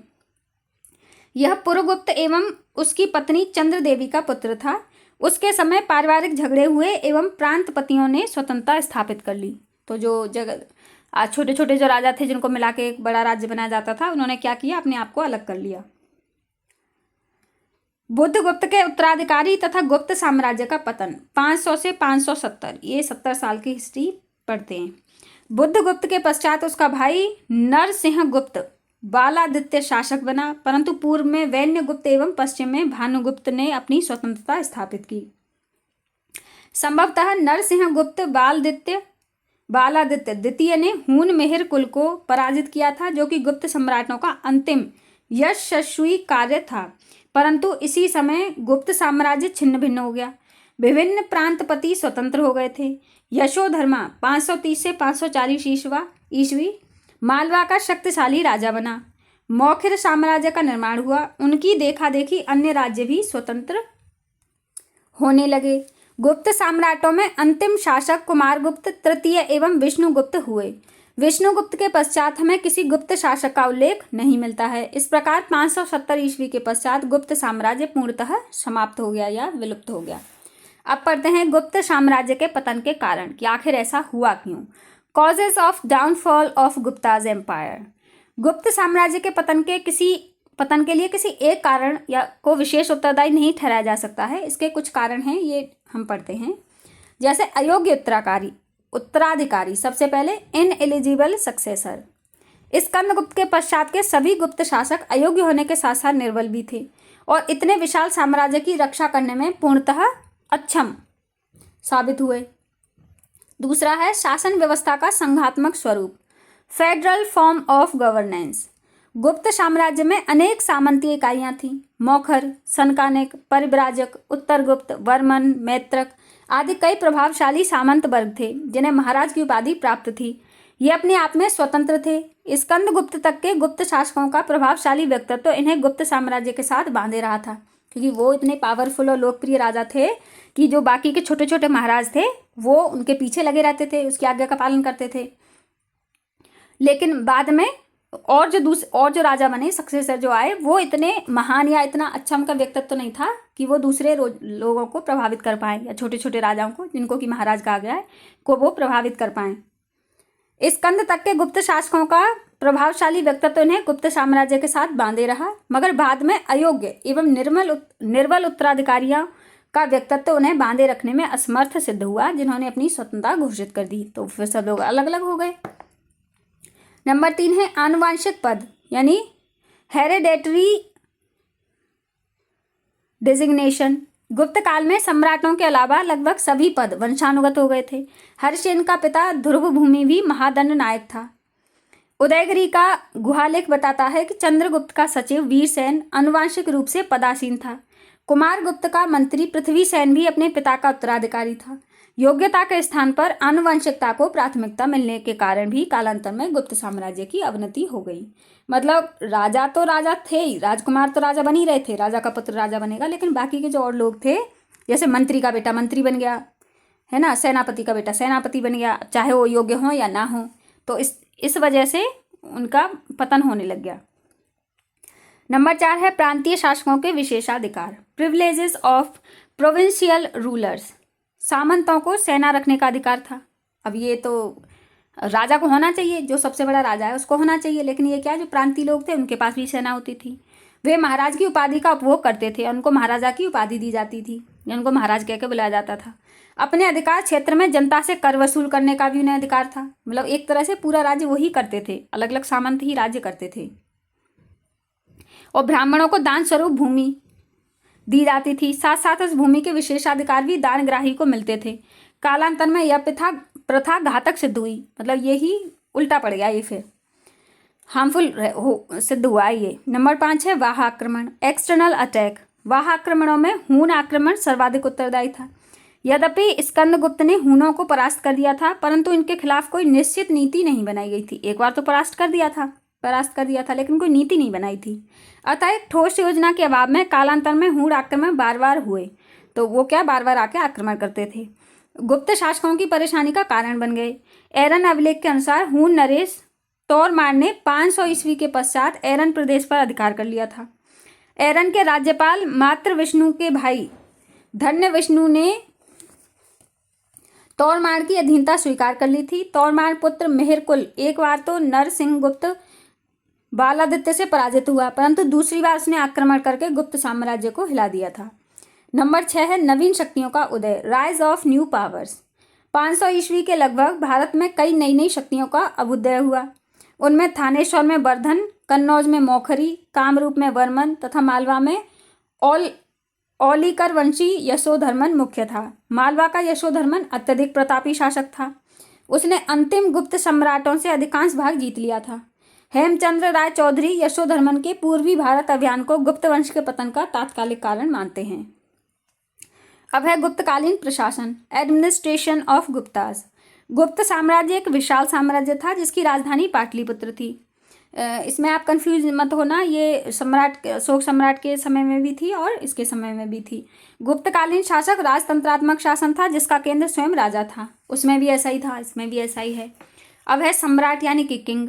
गुप्त काल में राजतंत्रात्मक शासन प्रणाली का अस्तित्व था। गुप्तकालीन सम्राट दैवीय उत्पत्ति के सिद्धांत में विश्वास रखते थे। उन्होंने परमेश्वर, परम भट्टारक जैसी उपाधियां धारण की थीं। प्रयाग प्रशस्ति में समुद्रगुप्त को देवता कहा गया है। सम्राट कार्यपालिका का सर्वोच्च अधिकारी, प्रधान न्यायाधीश, सेना का सर्वोच्च सेनापति होता था। सम्राट के सभी पदाधिकारियों की वह नियुक्ति करता था जो उसके प्रति उत्तरदायी होते थे। तो ये सारी चीजें उस समय राजा ही किया करता था। अमात्य तथा मंत्री। गुप्त शासन के विभिन्न विभाग विभिन्न मंत्रियों के अधीन होते थे। मंत्री पद वंशानुगत था। अब ये ड्रॉबैक हो गया ना, एक वंशानुगत कर दिया उसको। करमरंडा अभिलेख के अनुसार कुमारगुप्त प्रथम के मंत्री पृथ्वीसेन का पिता शिखर स्वामिनी चंद्रगुप्त द्वितीय का मंत्री रह चुका था। एक मंत्री एक से अधिक विभागों का संचालन कर सकता था। समुद्रगुप्त के समय हरिसेन एक साथ महासंधि विग्रह, कुमारामात्य एवं महादंड नायक था। मतलब इसको ये 3 रेस्पॉन्सिबिलिटीज मिली हुई थी। उसका पिता ध्रुव भूति भी महादंड नायक था। अब है मंत्री परिषद, काउंसिलिंग ऑफ मिनिस्टर्स। राजा तथा मंत्रीगण की सम्मिलित रूप से एक मंत्री परिषद होती थी। महासंधि विग्रह मंत्री परिषद का प्रमुख सदस्य था। पश्चिमी प्रांत यानी सौराष्ट्र में राज्यपाल की नियुक्ति के प्रश्न पर स्कंदगुप्त ने अपनी मंत्री परिषद से गहन मंत्रणा की थी। केंद्रीय अधिकारी, सेंट्रल ऑफिसर, केंद्रीय शासन के विभिन्न विभागों को अधिकरण कहते थे। साम्राज्य के मुख्य पदों पर कार्य करने वाले कर्मचारियों को कुमारमात्य कहते थे जो राजघराने से संबंधित होते थे। कुछ अन्य केंद्रित अधिकारी भी थे, जैसे कि नंबर 1 है प्रतिहार एवं महाप्रतिहार। प्रतिहार अंतःपुर का रक्षक तथा महाप्रतिहार राजमहल के रक्षकों का प्रधान होता था। ये राजप्रसाद से संबंधित विषयों की देखरेख करने वाला अधिकारी था। नंबर 2 है महासेनापति, ये सेना का सर्वोच्च अधिकारी। नंबर 3 है महासंधि विग्राहक, यह है युद्ध एवं शांति का मंत्री। नंबर 4 दंडपाशिक, यह पुलिस विभाग का प्रधान अधिकारी है। नंबर 5 है विनय स्थिति स्थापक, यानी धर्म एवं शांति व्यवस्था का अधिकारी जो लोगों के नैतिक आचरण पर दृष्टि रखता था कि कोई गलत व्यवहार तो नहीं कर रहा है।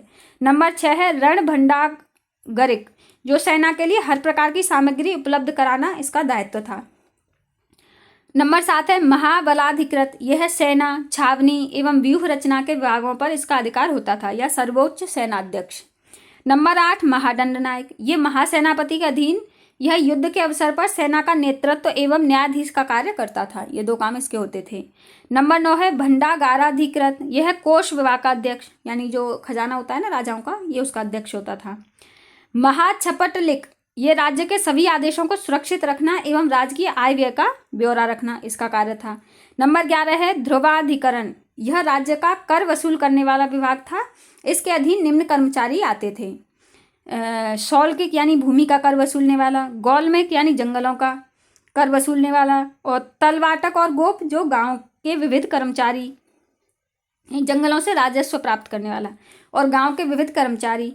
और नंबर घ है करनिक और लेखक, अब ये इसके अंतर्गत आते थे, ध्रुवाधिकरण के अंतर्गत। अब नंबर 12 पढ़ते हैं पुस्तपाल, यह महाछपटलिक का सहायक था।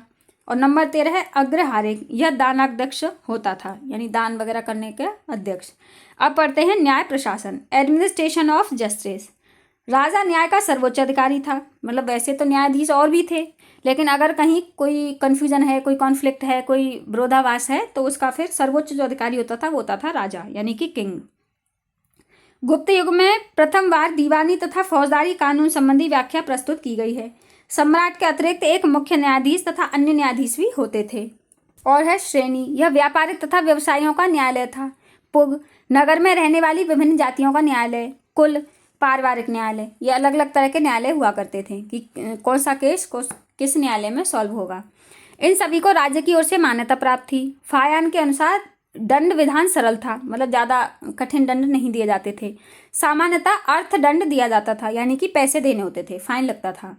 बार बार राजद्रोह के अपराधी का दायां हाथ काट दिया जाता था, मृत्युदंड नहीं दिया जाता था। अगर कोई बार बार राजद्रोह करेगा तो उसका दायां हाथ यानी कि राइट हैंड काट दिया जाता था, मारा नहीं जाता था किसी को भी जान से। भूमि एवं राजस्व व्यवस्था, लैंड एंड रेवेन्यू सिस्टम। राज्य की आय के कई साधन थे। भूमि कर आय का प्रमुख स्रोत था। नियमित कर के अंतर्गत उद्रंग यानी भूमि कर, उपरी कर यानी भोग कर, विशिष्ट यानी बेगार नहीं हाँ विष्ट विष्ट यानी बेगार तथा अन्य प्रकार के कर थे। उपज का छठा भाग यानी 1/6 पार्ट भूमि कर के रूप में लिया जाता था। जैसे मान लो किसी ने 100 किलो अनाज उगाया है तो उसके पहले 6 भाग किए जाएंगे और उसमें से 1 भाग राजा को मिलेगा, बाकी के 5 भाग उस किसान को मिलेंगे जिसने उगाया है।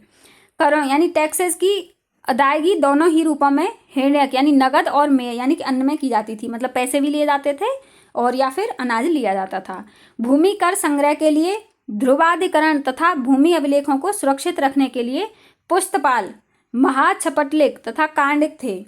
भूमि को नापकर सीमा निर्धारित की जाती थी, मतलब नाप तोल कर दिया जाता था कि भाई ये एरिया तुम्हारा है और इसका इतना कर होगा। भूमि भी दान में दी जाती थी। भूमि को निम्न भागों में विभक्त किया गया था। खिल यानी कि बंजर, अप्रहत जो तोड़ी न गई हो, अप्रतिकर जिसका कर नियत न हुआ हो, मतलब उस पर कर नहीं लगा है। उपज के आधार पर भूमि के कई भाग होते थे, जैसे नाल खेतीहर भूमि, खिल परती भूमि, वास्तु वस्ती बसी हो, अप्रदा जिससे सरकार को कोई आय न हो। अब है प्रांतीय शासन, प्रोविंशियल गवर्नमेंट। गुप्त शासन कई प्रशासनिक इकाइयों में बटा हुआ था। राष्ट्र, देश, पृथ्वी तथा अवनी से राज्य का बोध होता था। राज्य का विभाजन निम्नवत था। राज्य प्रांत यानी कि भुक्ति, भोग यानी कि कमिश्नरी, विषय यानी कि जिला, विधि यानी कि तहसील और मंडल यानी कि ग्राम समूह। पैठक, पार्श्व, ग्राम, पत और अग्रहार ये कुछ इनके नाम हैं। गुप्तकालीन प्रमुख भुक्तियां निम्नवत थीं। नंबर 1 पुंड्रवर्धन भुक्ति, यहाँ के प्रमुख उपरिक जयदत्त एवं ब्रह्मदत्त थे। नंबर 2 है वर्धमान भुक्ति, यहाँ उपारिक विजयसेन था। नंबर 3 है तीर भुक्ति, तिरहुत, यहाँ गोविंद गुप्त यहाँ का उपारिक था। नंबर 4 है श्रावस्ती भुक्ति, ये अवध। अहित छत्र भुक्ति बुंदेलखंड। मंदसौर कौशाम्बी मध्य प्रदेश, उपारिक बंधु वर्मा। सौराष्ट्र गोप्ता पर्णदत्त। मगध तथा श्रीनगर भुक्ति यह है दक्षिण बिहार। प्रांतीय शासक उपरिक महाराज कहलाता था और जिले का अध्यक्ष विषयपति कहलाता था। विषयपति प्राय कुमार मात्य होते थे। स्थानीय शासक यानी लोकल गवर्नमेंट, स्थानीय शासन के तहत नगर एवं ग्राम का शासन आता था। तक्षशिला, उज्जैन, मंदसौर, पाटलिपुत्र, सौराष्ट्र आदि अनेक गुप्तकालीन नगर थे। उनके शासन के लिए नगरपालिका होती थी। नगरपति द्रंगित कहलाता था। सौराष्ट्र का गवर्नर पर्णदत्त का पुत्र था। चक्रपालित सौराष्ट्र का नगरपति था। ग्राम शासन, विलेज गवर्नमेंट। ग्राम प्रधान ग्रामपति, मेहत्तर तथा भोजक कहलाता था। ग्राम प्रधान के क्या नाम हुआ करते थे? ग्रामपति, मेहत्तर या भोजक। चंद्रगुप्त द्वितीय के सेनापति आम्र कारदव द्वारा ग्राम पंचायत के सम्मुख 1 गांव तथा 25 दीनार के दान का वर्णन मिलता है। ग्रामों के आय व्यय का हिसाब रखने वाला अधिकारी तलवाटक कहलाता था। सामंतवाद का विकास, डेवलपमेंट ऑफ फ्यूडलिज्म। सामंतवाद का विकास गुप्त काल की एक प्रमुख विशेषता थी। समुद्रगुप्त की अधीनस्थ राजाओं के प्रति अपनाई गई नीति इसके लिए मुख्य रूप से उत्तरदायी थी। अधीन राजाओं के अतिरिक्त भी सम्राट के अधीन अनेक छोटे छोटे सामंत होते थे। ये अपने अपने क्षेत्रों में स्वतंत्र रूप से शासन करते थे। ये महाराज की उपाधि धारण करते थे तथा जनता से कर भी वसूल करते थे। पूर्वी बंगाल में सनकानीक, बुंदेलखंड में परिव्राजक आदि गुप्त राजाओं के सामंत थे। परिव्राजक महाराज हस्तिन इतने शक्तिशाली थे कि वे अपने अधीन भी सामंत रखे हुए थे। सामंत शक्ति के विकास में ब्राह्मणों का भी काफी योगदान था। सामंतवादी पदवियों का उल्लेख भी तत्कालीन अभिलेखों में मिलता है। उदयगिरी के गुहा लेख में सनकानीक महाराज का उल्लेख मिलता है। सामंतवाद का बीजारोपण यानी कि इसकी शुरुआत कहाँ से हुई? सातवाहन एवं कुषाण काल में हुआ था। कुषाणों की राज व्यवस्था तो सामंतवादी पद्धति पर ही आधारित थी, मतलब उनका तो राजपाट ही ऐसे चलता था। गुप्त काल के आते आते सामंतवाद काफी मजबूत हो गया था। शक्तिशाली सामंतों को सावंत चूड़ामणि की उपाधि दी जाती थी। सभी सामंत दरबार में उपस्थित होते थे और सम्राट के प्रति अपनी भक्ति प्रदर्शित करते थे। इस प्रकार गुप्त काल एवं हर्ष के समय तक सामंतवाद एक मान्य व्यवस्था के रूप में स्वीकृत हो गया था।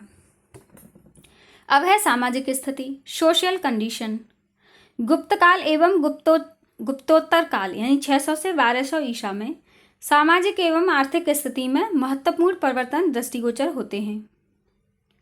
गुप्त काल में परंपरागत 4 वर्णों यानी कि ब्राह्मण, क्षत्रिय, वैश्य एवं शूद्र का अस्तित्व था। बराह मेहर के अनुसार ब्राह्मण, क्षत्रिय, वैश्य एवं शूद्रों के घर में क्रमशः 5, 4, 3 एवं 2 कमरे होते थे। यानी ब्राह्मण के घर में 5 कमरे, क्षत्रिय के घर में 4 कमरे, वैश्य के घर में 3 कमरे और शूद्र के घर में 2 कमरे। समाज में ब्राह्मण को प्रतिष्ठित स्थान प्राप्त था। यज्ञ अनुष्ठान के अलावा भी कुछ ब्राह्मणों ने अन्य जातियों के पेशे अपना लिए थे। कुछ ब्राह्मण व्यापार वाणिज्य का व्यवसाय भी करते थे, जिसे स्मृतियों में आपधर्म कहा गया है। कुछ क्षत्रियों ने भी व्यापार एवं औद्योगिक वृत्ति अपना ली थी। इस प्रकार सभी वर्गों को परंपरागत वृत्तियों में शिथिलता स्पष्ट दृष्टिगोचर होने लगी थी। कृषक, पशुपालक, जुलाहे आदि की विशिष्ट जातियों का उद्भव भी हो रहा था। अनुलोम एवं प्रतिलोम विवाह के फलस्वरूप अमवस्त, पार्शव, उग्रकरण आदि मिश्रित जातियों का भी उद्भव हो रहा था। अनुलोम प्रतिलोम का मतलब होता है इंटरकास्ट मैरिज। तो एक का मतलब होता है कि एक में जैसे लड़का उच्च वर्ग का है और लड़की निम्न वर्ग की है, और दूसरे का मतलब है कि लड़की उच्च वर्ग की है और लड़का निम्न वर्ग का है। ऐसे सर्वप्रथम कायस्थ जाति का उल्लेख इस काल में मिलता है, जो पेशे से लेखक थे। स्मृतियों ने शूद्रों को व्यापार, शिल्प व कृषि कार्य की अनुमति प्रदान कर दी थी। ह्वेनसांग ने शूद्रों का कृषक वर्ग के रूप में उल्लेख किया है। फायान के अनुसार चांडाल गांव से बाहर रहते थे। वो शहर प्रवेश के समय लाठी से ठक ठक करके आवाज करते थे ताकि लोग उनसे स्पर्श करने से बच रहें। बताइए, गुप्तकालीन समाज में दास प्रथा अस्तित्व में आ चुकी थी, परंतु यह पश्चिमी देशों की दास प्रथा के अनुरूप जटिल नहीं थी। समाज में स्त्रियों को प्रतिष्ठित अधिकार प्राप्त था। अनुलोम विवाह प्रचलित था। समाज में विधवाओं की स्थिति अच्छी नहीं थी। याज्ञवल्क्य स्मृति कन्या के लिए उपनयन संस्कार व वेदाध्ययन निषेध करती है। सती प्रथा का उल्लेख भानुगुप्त के एरन अभिलेख में मिलता है, जिसके अनुसार उसके मित्र गोपराज की मृत्यु के पश्चात उसकी पत्नी सती हो गई थी। यह अभिलेख 510 ईसा का है। समाज में वैश्याओं का अस्तित्व था। कामसूत्र में गणिकाओं के निमित्त प्रशिक्षण की व्यवस्था थी। विशाखा दत्त बताता है कि उत्सवाद में काफी वेश्याएं सड़क पर निकलती थीं। कालिदास उज्जैनी के महाकाल मंदिर में नृत्य गान करने वाली देवदासियों का उल्लेख करता है। पर्दा प्रथा प्रचलित नहीं थी। कुमार देवी ने चंद्रगुप्त के साथ यानी पति के साथ मिलकर शासन चलाया था। प्रभावती गुप्त ने अपने अल्पवयस्क पुत्रों की संरक्षिका के रूप में भी शासन किया था। यह आप याद रखना। यह गुप्तकालीन स्त्रियों की स्वतंत्र स्थिति का द्योतक है। तत्युगीन स्मृतियों में स्त्रियों के संपत्ति संबंधी अधिकार को मान्यता दी गई है। स्त्री धन का दायरा भी बढ़ाया गया था। कन्या को भी पिता की संपत्ति की अधिकारनी माना गया है। धार्मिक कृत्यों में पति के साथ पत्नी का रहना आवश्यक था। इस काल में स्त्री शिक्षा का प्रचलन था। अमरकोश में शिक्षिकाओं के लिए उपाध्याय, उपाध्यायी तथा आचार्य शब्द का उल्लेख हुआ है। जनता का भोजन साधारण तथा सात्विक था। आम जन शाकाहारी थे। मांस मदिरा का प्रयोग केवल चांडाल लोग ही किया करते थे। कालिदास कृत रघुवंश में अनेक प्रकार के भोजनों का उल्लेख मिलता है। व्रत, उपवास एवं प्रायश्चित समाज में प्रचलित थे। शकुन अपशकुन पर लोगों का विश्वास था। अब है गुप्तकालीन अर्थव्यवस्था, इकोनॉमी ऑफ गुप्ताज। गुप्तकालीन मुद्राएं व अभिलेख तत्वयुगीन आर्थिक समृद्धि व संपन्नता को प्रमाणित करते हैं। कृषि, उद्योग धंधे एवं व्यापार गुप्तकालीन अर्थव्यवस्था का प्रमुख आधार थे। कृषि यानी कि एग्रीकल्चर। कृषि गुप्तकालीन अर्थव्यवस्था का प्रमुख आधार थी। राजा समस्त भूमि की माप करवाता था तथा उसे टुकड़ों में बंटवाता था। भूमि की सीमा निर्धारित की जाती थी। धान एवं ईख की खेती प्रमुख रूप से होती थी। कालिदास ने धान एवं ईख की खेती का उल्लेख किया है। इनके साथ साथ गेहूं, जूट, तिलहन, कपास, ज्वार, बाजरा, मसाले, धूप, नील आदि भी धूप अच्छा वो वाली धूप पूजा वाली धूप नील आदि भी प्रचुर मात्रा में उत्पन्न होते थे। बृहद संहिता में 3 फसलों की जानकारी दी गई है। राजा की ओर से सिंचाई की पर्याप्त व्यवस्था की जाती थी और कृषि की वृद्धि के लिए कुएं, तालाब एवं नहरों का भी निर्माण किया जाता था। सुदर्शन झील का बांध टूटने पर स्कंदगुप्त ने सौराष्ट्र प्रांत के गवर्नर पर्णदत्त के पुत्र चक्रपालित ने इसकी मरम्मत करवाई थी। इससे पता चलता है कि राज्य सिंचाई की पर्याप्त व्यवस्था करता था। मतलब जो भी उस समय का राजा होता था वो सिंचाई की व्यवस्था करता था। दामोदर पुत्र ताम्रपत्रों से ज्ञात होता है कि भूमि दान में दी जाती थी। राजा ने कृषि संबंधी कार्यों के लिए विभिन्न पदाधिकारी नियुक्त किए हुए थे। भूमि का मानचित्र तैयार करके अभिलेख सुरक्षित रखे जाते थे। 3 वर्ष तक कर न देने वाले व्यक्ति को भूमि से वंचित कर दिया जाता था कि अगर 3 साल हो गए और उसने एक भी साल वो कर नहीं दे पा रहा है, बार बार नहीं दे पा रहा है, तो फिर उससे भूमि छीन ली जाती थी और उसको वंचित कर दिया जाता था। और राज्यसभा को अधिकार प्राप्त था कि वह इस प्रकार की भूमि का विक्रय कर सके और फिर वो किसी दूसरे को बेची जा सकती है, ऐसा अधिकार राज्यसभा को होता था। गुप्त काल में भूमि विक्रय काफी सावधानी पूर्वक किया जाता था। भूमि क्रेता को संबंधित विषयपति के यहाँ इस हेतु आवेदन करना पड़ता था। पुस्तपाल इस आवेदन को शासक के पास भेजता था। राजा महत्तर द्वारा उस भूमि का निरीक्षण कराया जाता था। नगर सीमा में नगराधिकारी एवं ग्राम सीमा में ग्रामाधिकारी यह कार्य संपादित करते थे। मतलब एक लंबा प्रोसेस था। उक्त संपूर्ण विवरण ताम्रपत्र पर लिखा जाता था। ये सारी बात लिखी भी जाती थी, कैसे कैसे किसके नाम की जा रही है, पहले वो किसकी थी, वो किस जगह पे पहुंचती आती है भूमि। तो भूमि का प्रकार एवं भूमि सीमा का निर्धारण भी ताम्रपत्र पर अंकित होता था। साथ ही भूमि का मूल्य भी अंकित करना आवश्यक होता था। कूल्य, द्रोण एवं पाटक प्रमुख माप उस समय प्रचलित थे। कूल्य 8 द्रोण के बराबर होता था। विक्रय भूमि पर कुछ सरकारी नियम भी होते थे। नंबर 1, नीवी धर्म। इसमें भूमि विक्रय का अधिकार निवेदक को नहीं होता था। इसे अक्षय नीवी भी कहते हैं। अदायक, मृत व्यक्ति की भूमि का मालिक राजा होता था। अगर कोई व्यक्ति मर जाए, अपनी जमीन छोड़ जाए, तो उसका मालिक राजा होता था। गुप्त निधि, भूमि के नीचे गढ़ी गुप्त निधि राजकीय संपत्ति होती थी। मतलब अगर भूमि के नीचे कुछ गढ़ा हुआ मिला है, सोना चांदी कुछ भी मिला है, तो वो राजा का होगा। अग्रहार, मंदिरों एवं ब्राह्मणों को दी जाने वाली भूमि, यह कर मुक्त होती थी। इसका विक्रय नहीं किया जा सकता कि ना तो इस पर कर लगता था, ना ही इसको बेचा जा सकता है। इसे भूमिच्छिद्र न्याय भी कहा जाता था। अतः ये लोग आगे चलकर भूस्वामी हो गए एवं काफी समृद्ध हो गए। अब है उद्योग धंधे। कृषि के साथ साथ उद्योग धंधे भी उन्नति पर थे। कपड़ा निर्यात सर्वप्रथम उद्योग था। इसके अतिरिक्त हाथी दांत की वस्तुएं बनाना, मूर्तिकारी, चित्रकारी, शिल्पकार्य, मिट्टी के बर्तन बनाना, जहाज निर्माण आदि उन अन्य उद्योग धंधे प्रचलित थे। व्यवसाय एवं उद्योगों का संचालन श्रेणियां करती थीं। श्रेणी यानी कि गिल्ड। एक ही प्रकार के व्यवसाय तथा शिल्प वालों की समिति होती थी। श्रेणियों के अपने नियम एवं न्यायालय होते थे जिन्हें राज्य की मान्यता प्राप्त थी। श्रेणियां बैंक का कार्य भी करती थीं।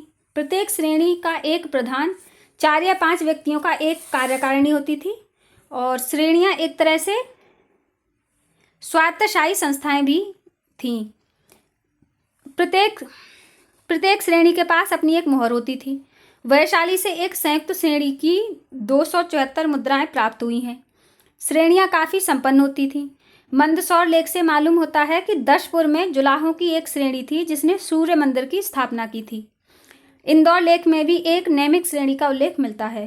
गुप्तकालीन व्यापार एवं उसका बदलता स्वरूप, changing pattern of the Gupta's trade. गुप्त काल में व्यापार प्रगति पर था। पाटलिपुत्र, वैशाली, उज्जैन, दशपुर, भंडौच, प्रतिष्ठान, विदिशा, प्रयाग, मथुरा, अहिच्छत्र एवं कौशाम्बी आदि प्रसिद्ध नगर तथा व्यापारिक केंद्र थे। चंद्रगुप्त द्वितीय ने उज्जैन को अपना प्रसिद्ध नगर बनाया एवं यहीं बराह मिहिर ने पृथ्वी का देशांतर तैयार किया था। कालिदास एवं शूद्रक के ग्रंथों में भी इस नगर के वैभव का पता चलता है। शूद्रक रचित मृच्छकटिकम से ज्ञात होता है कि उज्जैन में अनेक धनाढ्य, श्रेष्ठी तथा सौदागर निवास करते थे। लंबी चौड़ी सड़कों द्वारा ये नगर आपस में जुड़े हुए थे। अतः आंतरिक व्यापार काफी प्रगति पर था। समुद्रगुप्त द्वारा सीमावर्ती राज्यों की विजय के तहत समतट यानी पूर्वी बंगाल पर अधिकार हो जाने से पूर्वी बंगाल के समृद्ध बंदरगाह गुप्त राजाओं के नियंत्रण में आ गए थे। यहाँ का सुप्रसिद्ध बंदरगाह ताम्रलिप्ति था, जहाँ से मालवाहक जहाज मलय प्रायद्वीप, लंका, चीन तथा अन्य पूर्वी द्वीपों को नियमित जाया करते थे। ताम्रलिप्त बंदरगाह स्थल मार्ग द्वारा भी भारत के प्रमुख व्यापारिक नगरों से जुड़ा हुआ था।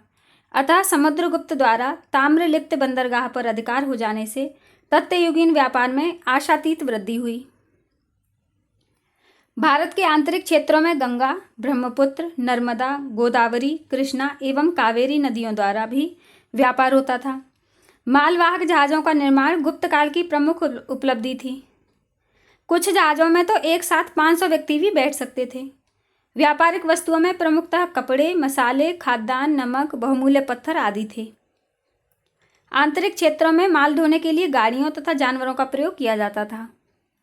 पूर्व में ताम्रलिप्ति तथा पश्चिम में भृगुकक्ष यानी भड़ौच प्रसिद्ध बंदरगाह था। भृगुकक्ष के पश्चिमी देशों के साथ समुद्री व्यापार होता था और दक्षिणी पूर्वी एशिया तथा पश्चिमी एशिया के विभिन्न देशों के साथ व्यापार प्रगति पर था। कपड़े, बहुमूल्य पत्थर, हाथी दांत की वस्तुएं, गरम मसाले, नारियल, सुगंधित वस्तुएं, नील, दवाएं इत्यादि प्रमुख वस्तुएं निर्यात की जाती थी। पेरीप्लस के अज्ञातनामा लेखक के अनुसार भड़ौच से व्यापारिक सामग्रियां बांटी जाती थीं। इस स्थल मार्ग से भी यूरोप के साथ व्यापार होता था। एक मार्ग रोम तथा सीरिया को और दूसरा मार्ग ऑक्सस एवं कैप्सियन सागर को जाता था, होता हुआ मध्य यूरोप तक जाता था। पूर्व में चीन तथा पश्चिम में अफ्रीका व यूरोप तक व्यापारियों का दो तरफा आना जाना होता था। भारतवासी बाहर के देशों से प्रमुखतः घोड़ा, सोना, मूंगा, कपूर, रेशम का धागा, नमक आदि आयात करते थे। प्लिनी, टॉलमी एवं पेरीप्लस के अनुसार भारतीय व्यापार गुप्त काल में चरमोत्कर्ष पर था। गुप्त काल की पतनावस्था में गुप्तकालीन व्यापार का स्वरूप भी बदल गया था। कालांतर में भारत तथा पश्चिमी देशों के बीच व्यापारिक संबंधों में गिरावट दृष्टिगोचर होती है। प्रमाण स्वरूप कुमारगुप्त के मंदसौर अभिलेख की इस घटना का उल्लेख किया जा सकता है कि पट्टवाय श्रेणी यानी रेशमी बुनकरों की श्रेणी लाट प्रदेश को छोड़कर दशपुर जाकर बस गई थी। संभवतः पश्चिमी विश्व के साथ व्यापार में आई गिरावट इस प्रव्रजन यानी मिग्रेशन का कारण हो सकता है। इतिहासकार R.S. शर्मा भी आर्थिक दृष्टि से गुप्त काल को पतन का काल मानते हैं परंतु इस बुनकर श्रेणी द्वारा सूर्य मंदिर का निर्माण कराया जाना उसकी समृद्धि का द्योतक है। अब उससे तो ऐसा लगता है कि जैसे वो बहुत समृद्ध था उस समय।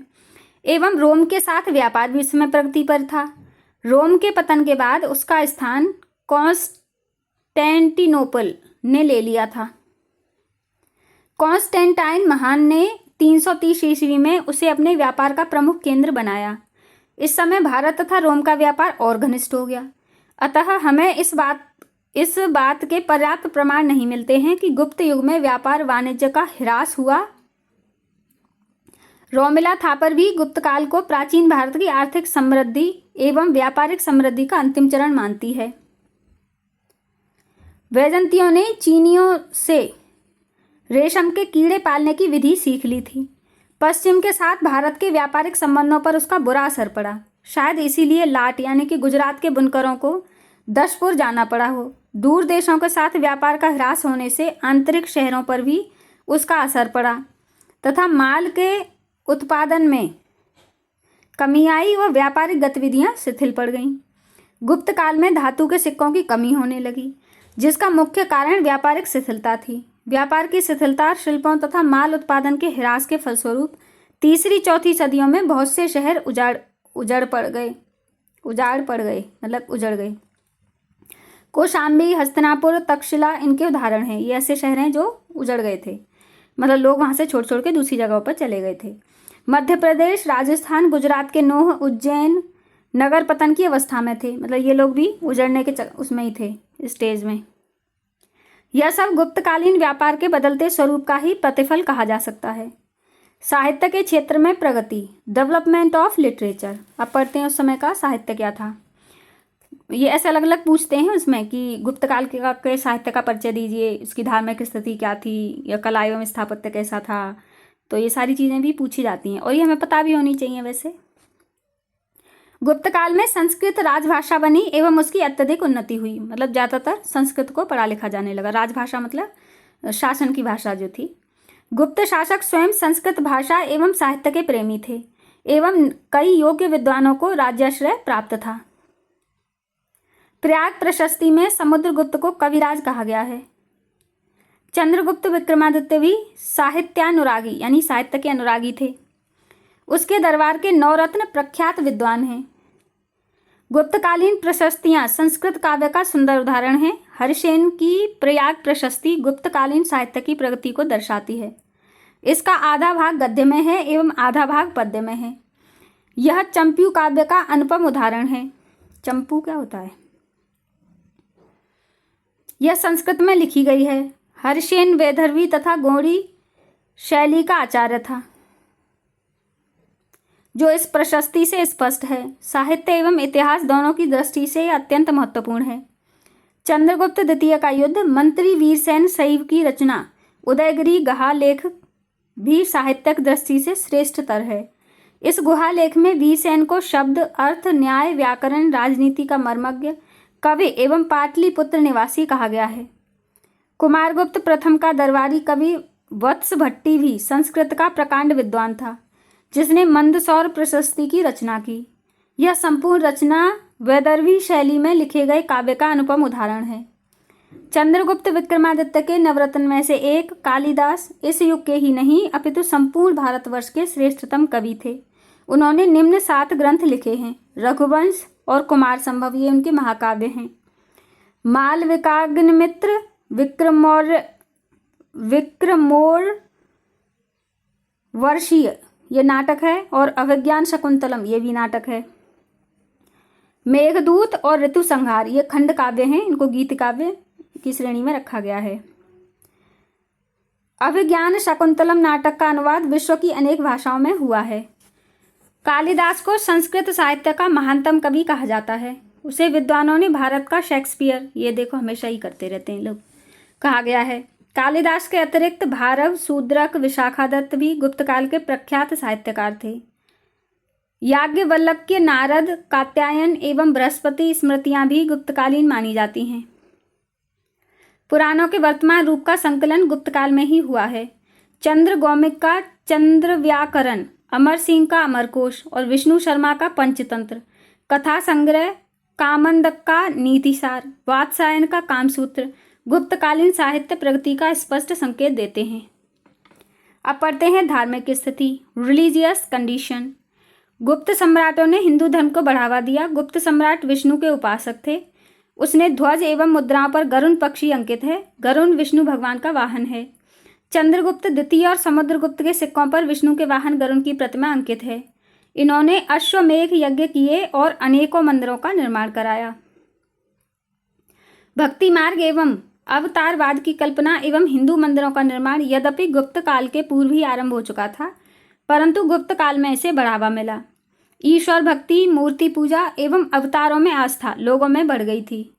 Doctor RC. मजूमदार ने लिखा है कि गुप्त काल में हिंदू धर्म विभिन्न स्वरूपों की एक ऐसी कलाकृति बन चुका था जिसमें प्राचीन, श्रेष्ठ और निम्न सभी प्रकार के धार्मिक और आध्यात्मिक विचारों को सम्मिलित किया गया था, तथा जिसने खोया हुआ भी नहीं अपितु उसमें निरंतर समाज में सम्मिलित होने वाली नूतन तत्व बढ़ते चले गए थे। मतलब इसने खोया तो कुछ भी नहीं, पाया बहुत कुछ। गुप्त काल में हिंदू धर्म पुनः एक श्रेष्ठ धर्म के रूप में प्रतिस्थापित हो गया। विष्णु भगवान के साथ साथ शिव की पूजा को भी महत्वपूर्ण स्थान प्राप्त था। शिव व पार्वती की संयुक्त मूर्तियां इसी काल में बननी प्रारंभ हुई थी। त्रिमूर्ति के अंतर्गत गुप्त काल में ब्रह्मा, विष्णु एवं महेश यानी कि भगवान शिव की पूजा हुई। गुप्त काल में विष्णु के कई मंदिर बनवाए गए। 10 अवतारों वाले अधिकांश मंदिर गुप्त काल में ही बने थे। इनमें झांसी के पास देवगढ़ का दशावतार मंदिर सर्वप्रमुख है। इसके अतिरिक्त लक्ष्मण, कार्तिकेय, गणेश, सूर्य, देवी, नाग एवं यक्ष आदि की भी पूजा प्रचलित थी। इनके मंदिर भी निर्मित किए गए थे। गुप्त सम्राट धार्मिक रूप से सहिष्णु थे। बौद्ध धर्म का भी इस काल में पर्याप्त प्रचार प्रसार होता रहा। गुप्त काल में नालंदा में प्रसिद्ध बौद्ध विहार की स्थापना हुई थी। ह्वेनसांग के अनुसार 100 ग्राम और इत्संग के अनुसार 200 ग्राम का राजस्व इसे प्राप्त होता था।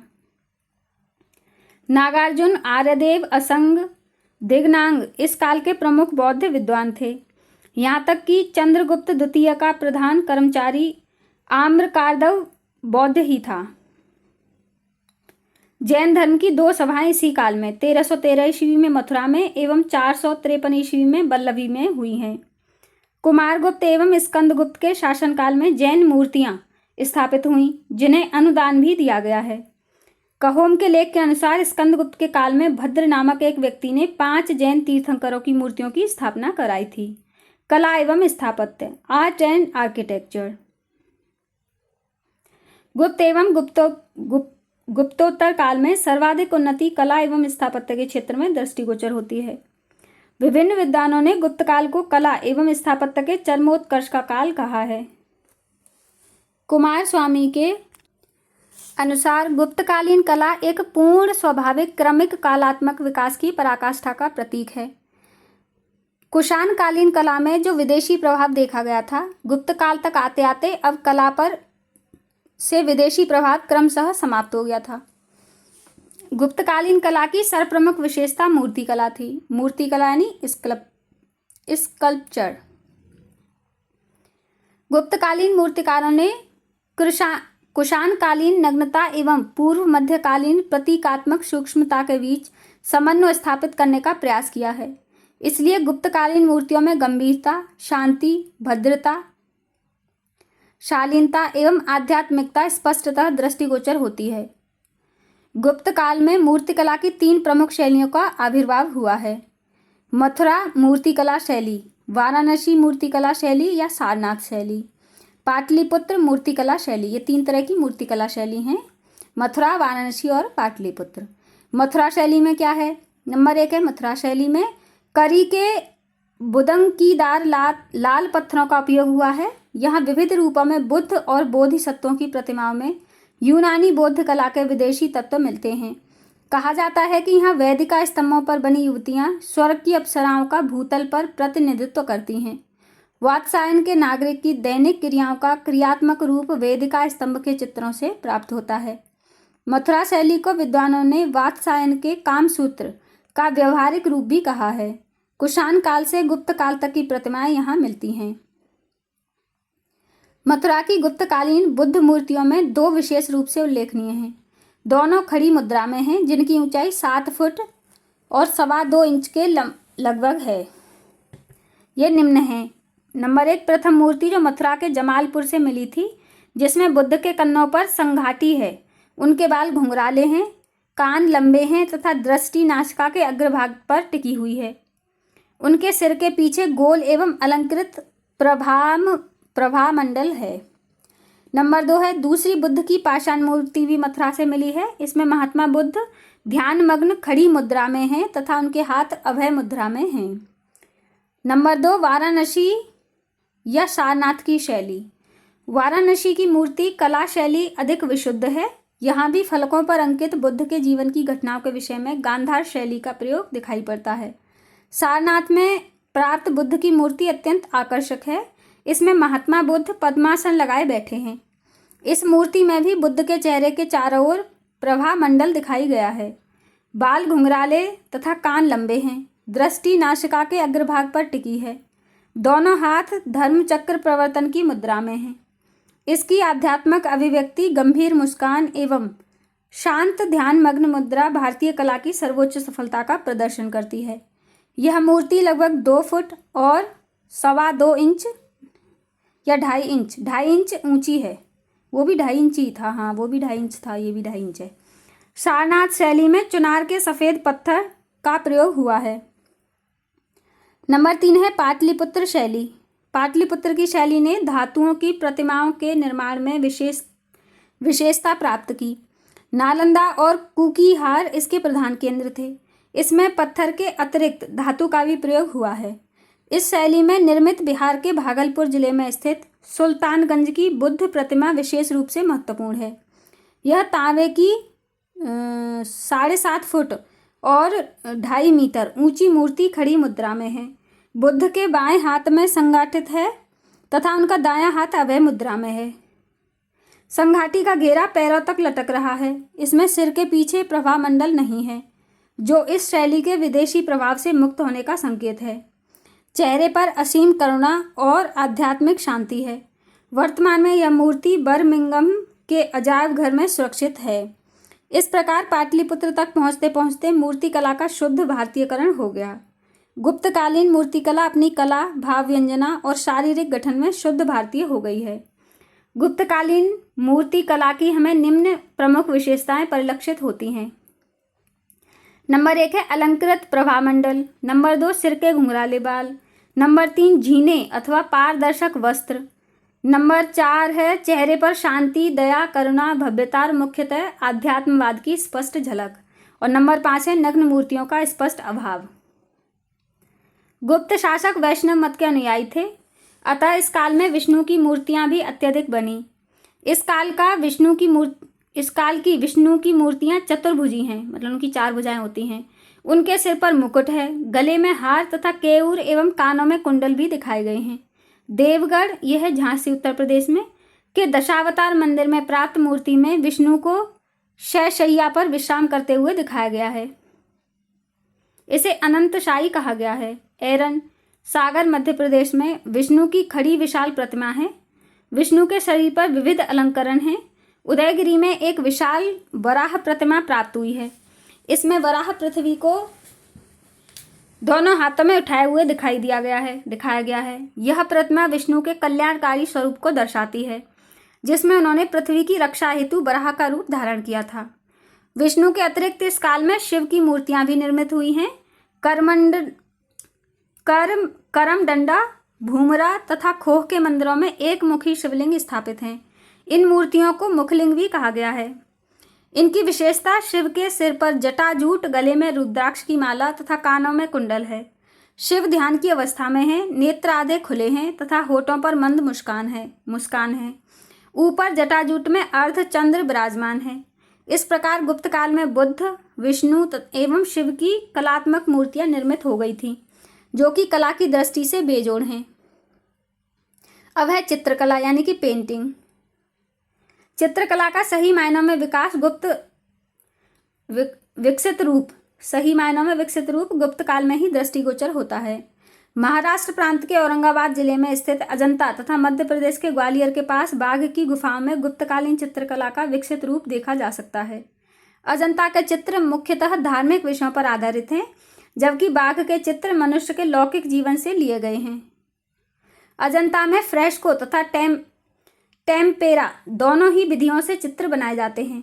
फ्रेस्को के तहत गीले प्लास्टर पर चित्र बनाए जाते हैं तथा चित्रकारी विशुद्ध रंगों द्वारा ही की जाती है, और टेम्पेरा विधि में सूखे प्लास्टर पर चित्र बनाए जाते हैं तथा रंग के साथ अंडे की सफ़ेदी तथा चूना भी मिलाया जाता है। शंख का चूर्ण, सिता मिश्री और या शिला चूर्ण, सफ़ेद मिट्टी, गोबर, चोकर आदि को फेंट कर गाढ़ा लेप तैयार किया जाता है। चित्र बनाने से पूर्व दीवार को रगड़कर उस पर यह लेप लगाया जाता है। लाल, नीला, पीला, काला तथा सफ़ेद रंगों का ही प्रयोग देखने को मिलता है। बुद्ध के जीवन की विविध घटनाओं तथा जातक कथाओं के चित्र मुख्यतः अजंता की चित्रकारी में ही मिलते हैं।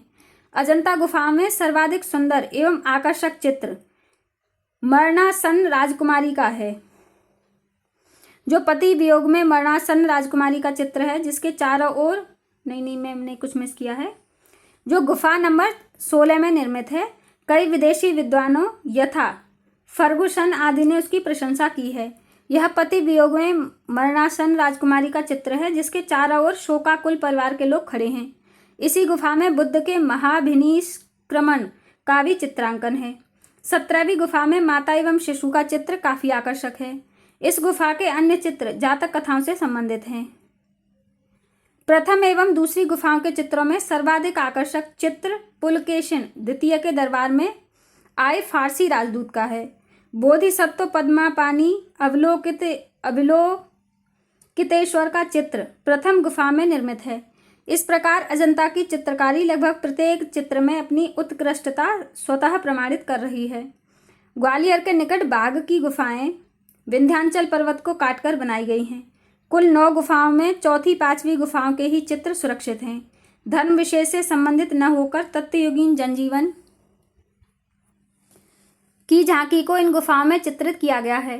एक चित्र में स्त्रियां एवं पुरुष अलंकृत वेशभूषा के साथ बाजों के साथ स्वच्छंदता पूर्वक नृत्यरत दिखाए गए हैं। मार्शल महोदय ने इन चित्रों को जनजीवन की सजीव झांकी कहा है। ये गुफाएं 5वीं-6वीं शताब्दी की हैं। अब पढ़ते हैं वास्तुकला स्थापत्य यानी आर्किटेक्चर। गुप्तकालीन स्थापत्य का सर्वश्रेष्ठ उदाहरण तत्वयुगीन मंदिर है। मंदिर निर्माण की प्रक्रिया की शुरुआत मौर्य काल से ही हो गई थी, किंतु आगे चलकर उसमें सुधार हुआ तथा गुप्त काल को मंदिरों की विशेषताओं से परिपूर्ण देखा जा सकता है। इस युग में मंदिर मुख्यतः ऊंचे चबूतरे पर बनते थे, जिसके चारों ओर सीढ़ियां होती थीं। शिखर बनाए जाते थे। देवगढ़ का दशावतार मंदिर यानी वैष्णव मंदिर भारतीय मंदिर निर्माण के शिखर का संभवतः पहला उदाहरण है। गर्भगृह जिसमें मूर्ति रखी जाती थी चौकोर वर्गाकार होते थे। इसमें एक ओर प्रवेश द्वार व 3 तरफ दीवार होती थी। प्रदक्षिणा मार्ग होता था। दीवारों पर मूर्तियां तथा अलंकरण होते थे। प्रवेश द्वार की चौखट पर मकर वाहिनी गंगा एवं कुर्म वाहिनी यमुना की आकृतियां उत्कीर्ण मिलती थीं, जो गुप्त काल की एक अपनी विशेषता थी। इसके अतिरिक्त स्वास्तिक, हंस, मिथुन, मंगल कलश, श्री वृक्ष, शंख, पद्म आदि प्रतीकों का अंकन भी देखने को मिलता है। पहले गर्भगृह के सामने एक स्तंभ युक्त मंडप बनाया जाता था। कालांतर में उसे चारों ओर बनाया जाने लगा। गुप्त काल के कुछ प्रमुख मंदिर निम्नलिखित हैं। नंबर 1 है ऐरन का विष्णु मंदिर। यह मध्य प्रदेश के सागर जिले में स्थित है। यहाँ विष्णु की खड़ी प्रतिमा स्थित है। गर्भगृह द्वारा तथा उसके सामने खड़े 2 स्तंभों को छोड़कर बाकी सब ध्वस्त हो चुका है। दूसरा है सांची का मंदिर। ये मध्य प्रदेश के विदिशा जिले में स्थित है। तीसरा है तिगमा का विष्णु मंदिर। ये जबलपुर मध्य प्रदेश में है।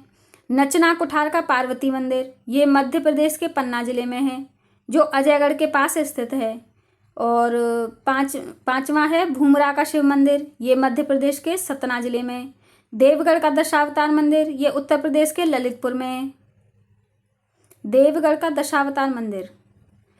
भीतरगांव का मंदिर उत्तर प्रदेश के कानपुर जिले में है। सिरपुरा का लक्ष्मण मंदिर छत्तीसगढ़ के रायपुर जिले में। मरखान का मंदिर बीजापुर के ऐहोल स्थान पर है। ये सभी गुप्तकालीन मंदिर तत्वयुगीन स्थापत्य कला के विकास को इंगित करते हैं। स्तूप तथा गुहा स्थापत्य। सारनाथ का धरेख स्तूप एक राजगृह स्थित जरासंघ की बैठक गुप्तकालीन स्थापत्य के उत्कृष्ट उदाहरण है।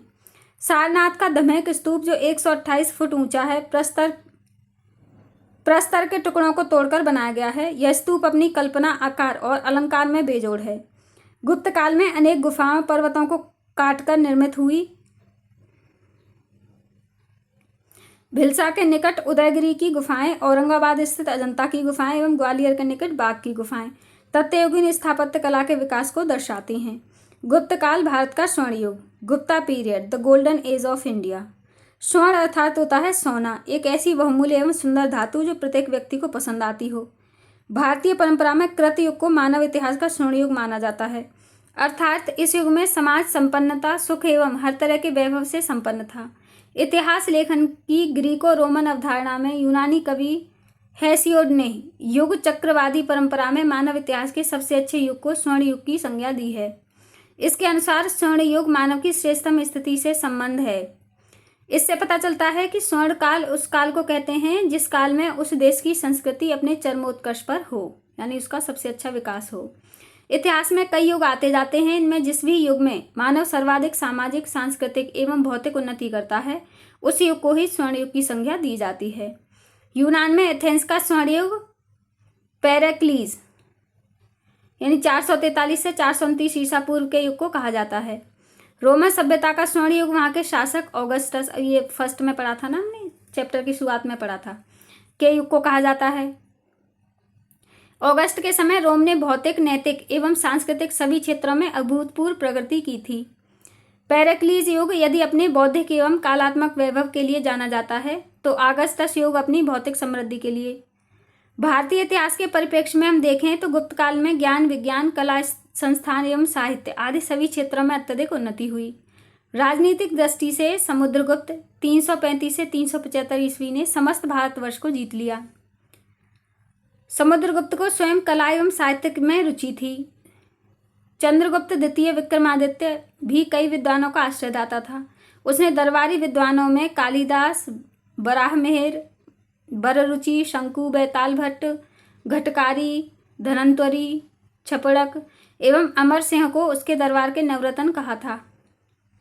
एक केंद्रीकृत प्रशासनिक व्यवस्था अस्तित्व में थी। आर्थिक दृष्टि से भी यह एक समृद्ध युग था, इसलिए हम गुप्त काल को भारत का स्वर्ण युग कहते हैं। इस दृष्टि से यह भी एक डॉक्टर एल.डी. बार्नेट के अनुसार गुप्त काल का भारत के इतिहास में वह स्थान है जो यूनान के इतिहास में पेरिक्लीस का युग का है। भगवत शरण उपाध्याय ने भी गुप्त को स्वर्ण युग मानते हुए उसकी तुलना यूनान के पेरिक्लीस युग यानी रोम के ऑगस्ट युग और इटली के पुनर्जागरण काल एवं इंग्लैंड के एलिजाबेथ काल से की है। B.A. Smith, R.C. Majumdar, A.K. Majumdar, M.A. मेहेंडेल, R.N. डंडेकर एवं K.M. मुंशी आदि कई विद्वानों ने गुप्त काल को भारत का स्वर्ण युग माना है। उन्होंने अपने मत के समर्थन में तर्क भी दिए हैं। कालिदास, भवभूति, भारवी और माघ गुप्त काल के प्रमुख कवि व नाटककार थे। कालिदास ने अभिज्ञान, शकुंतलम, मेघदूत, कुमार संभव, ऋतुसंहार, विक्रमौर्य वंशियम जैसे श्रेष्ठतम साहित्यकार का सृजन किया है। इसी प्रकार इंग्लैंड के शेक्सपियर को यूरोप का कालिदास माना जाता है। आर्यभट्ट, बराहमिहिर एवं ब्रह्मगुप्त जैसे नक्षत्र वैज्ञानिक गुप्त युग की ही देन हैं। गुप्त काल में ही असंग, वसुबंधु एवं संगरक्षित जैसे बौद्ध दार्शनिक हुए। गुप्त प्रशासनिक यद्यपि हिंदू धर्म को मानते थे, फिर भी अन्य धर्मों के प्रति उनका सौहार्द था। चंद्रगुप्त द्वितीय का सेनापति आम्रक देव बौद्ध था। वसुबंधु समुद्रगुप्त का मित्र था। चीनी यात्री फायान बताता है कि गुप्त साम्राज्य के बौद्ध धर्म को संरक्षण किया। दिल्ली का लौह स्तंभ एवं अजंता की गुफाओं की उत्कृष्ट चित्रकारी गुप्त काल के चरम उत्कर्ष का प्रतीक है। इस प्रकार सकारात्मक दृष्टि से देखा जाए तो गुप्त काल भारत का स्वर्ण युग था। रोमिला थापर ने स्वर्ण युग अथवा क्लासिकल युग को परिभाषित करते हुए लिखा है कि क्लासिकल युग वह युग है जिसमें साहित्य, वास्तुकला तथा ललित कलाएं उत्कृष्ट हों। ललित कलाएं उत्कर्ष के ऐसे स्तर पर पहुंच जाएं कि आने वाले समय के लिए आदर्श बन सकें। यह परिभाषा गुप्त काल के संदर्भ में हमें उसे स्वर्ण युग का दर्जा देने को बाध्य करती हैं। R.C. मजूमदार ने लिखा है कि गुप्त सम्राटों ने भारतीय इतिहास पर अपनी छाप छोड़ी है और उन्होंने ऐसा आदर्श पेश किया है जो कि भविष्य में अनुकरणीय था। उस काल में लोगों ने सभी क्षेत्रों में ऐसी उन्नति की जिसकी आज भी सराहना होती है। Doctor N. झा एवं कृष्ण मोहन श्रीमाली आदि विद्वानों ने गुप्त काल को स्वर्ण युग नहीं माना। अपने मत को सिद्ध करने हेतु उन्होंने गुप्त काल की बुराइयों को खोजने का प्रयास किया है। सभी जानते हैं कि चांद खूबसूरत है, मगर लोग उसमें भी दाग देख लेते हैं। बुराई किस में नहीं है। हमें अपना ध्यान इस पर केंद्रित करना चाहिए कि सबसे कम खराब कौन है। इस सकारात्मक सोच के साथ देखने पर गुप्त काल हर हालत में स्वर्ण युग था। इसमें हमें गर्वानुभूति भी होती है और अपने युग को श्रेष्ठ बनाने की प्रेरणा भी मिलती है। हाँ, ये तो सही बात है। अब देखिए, कमियां तो हर सब में होती हैं कुछ ना कुछ, तो बजाय कमियों पर फोकस करने के हमें जो अचीवमेंट्स है उन पर फोकस करना चाहिए। और ये निश्चित ही एक स्वर्णकाल है। और ये कुछ स्मरणीय बिंदु हैं, इनके मैं आपको पिक्चर्स अभी प्रोवाइड करवा दूंगी लास्ट में, इसे आप पढ़ लेना या फिर इसके स्क्रीनशॉट्स ले लेना। ये चैप्टर ख़त्म हो गया है। ये बहुत ही महत्वपूर्ण चैप्टर है, मैंने पहले भी बताया था आपको। वो अशोका वाला भी बहुत महत्वपूर्ण था और ये भी बहुत महत्वपूर्ण है, इन्हें आप अच्छे से याद कर लेना। चलिए, अब चैप्टर ख़त्म हो गया है। थोड़ा बड़ा चैप्टर है, एक आई थिंक 1.25 घंटे का या 1.5 घंटे का है ये। चलिए।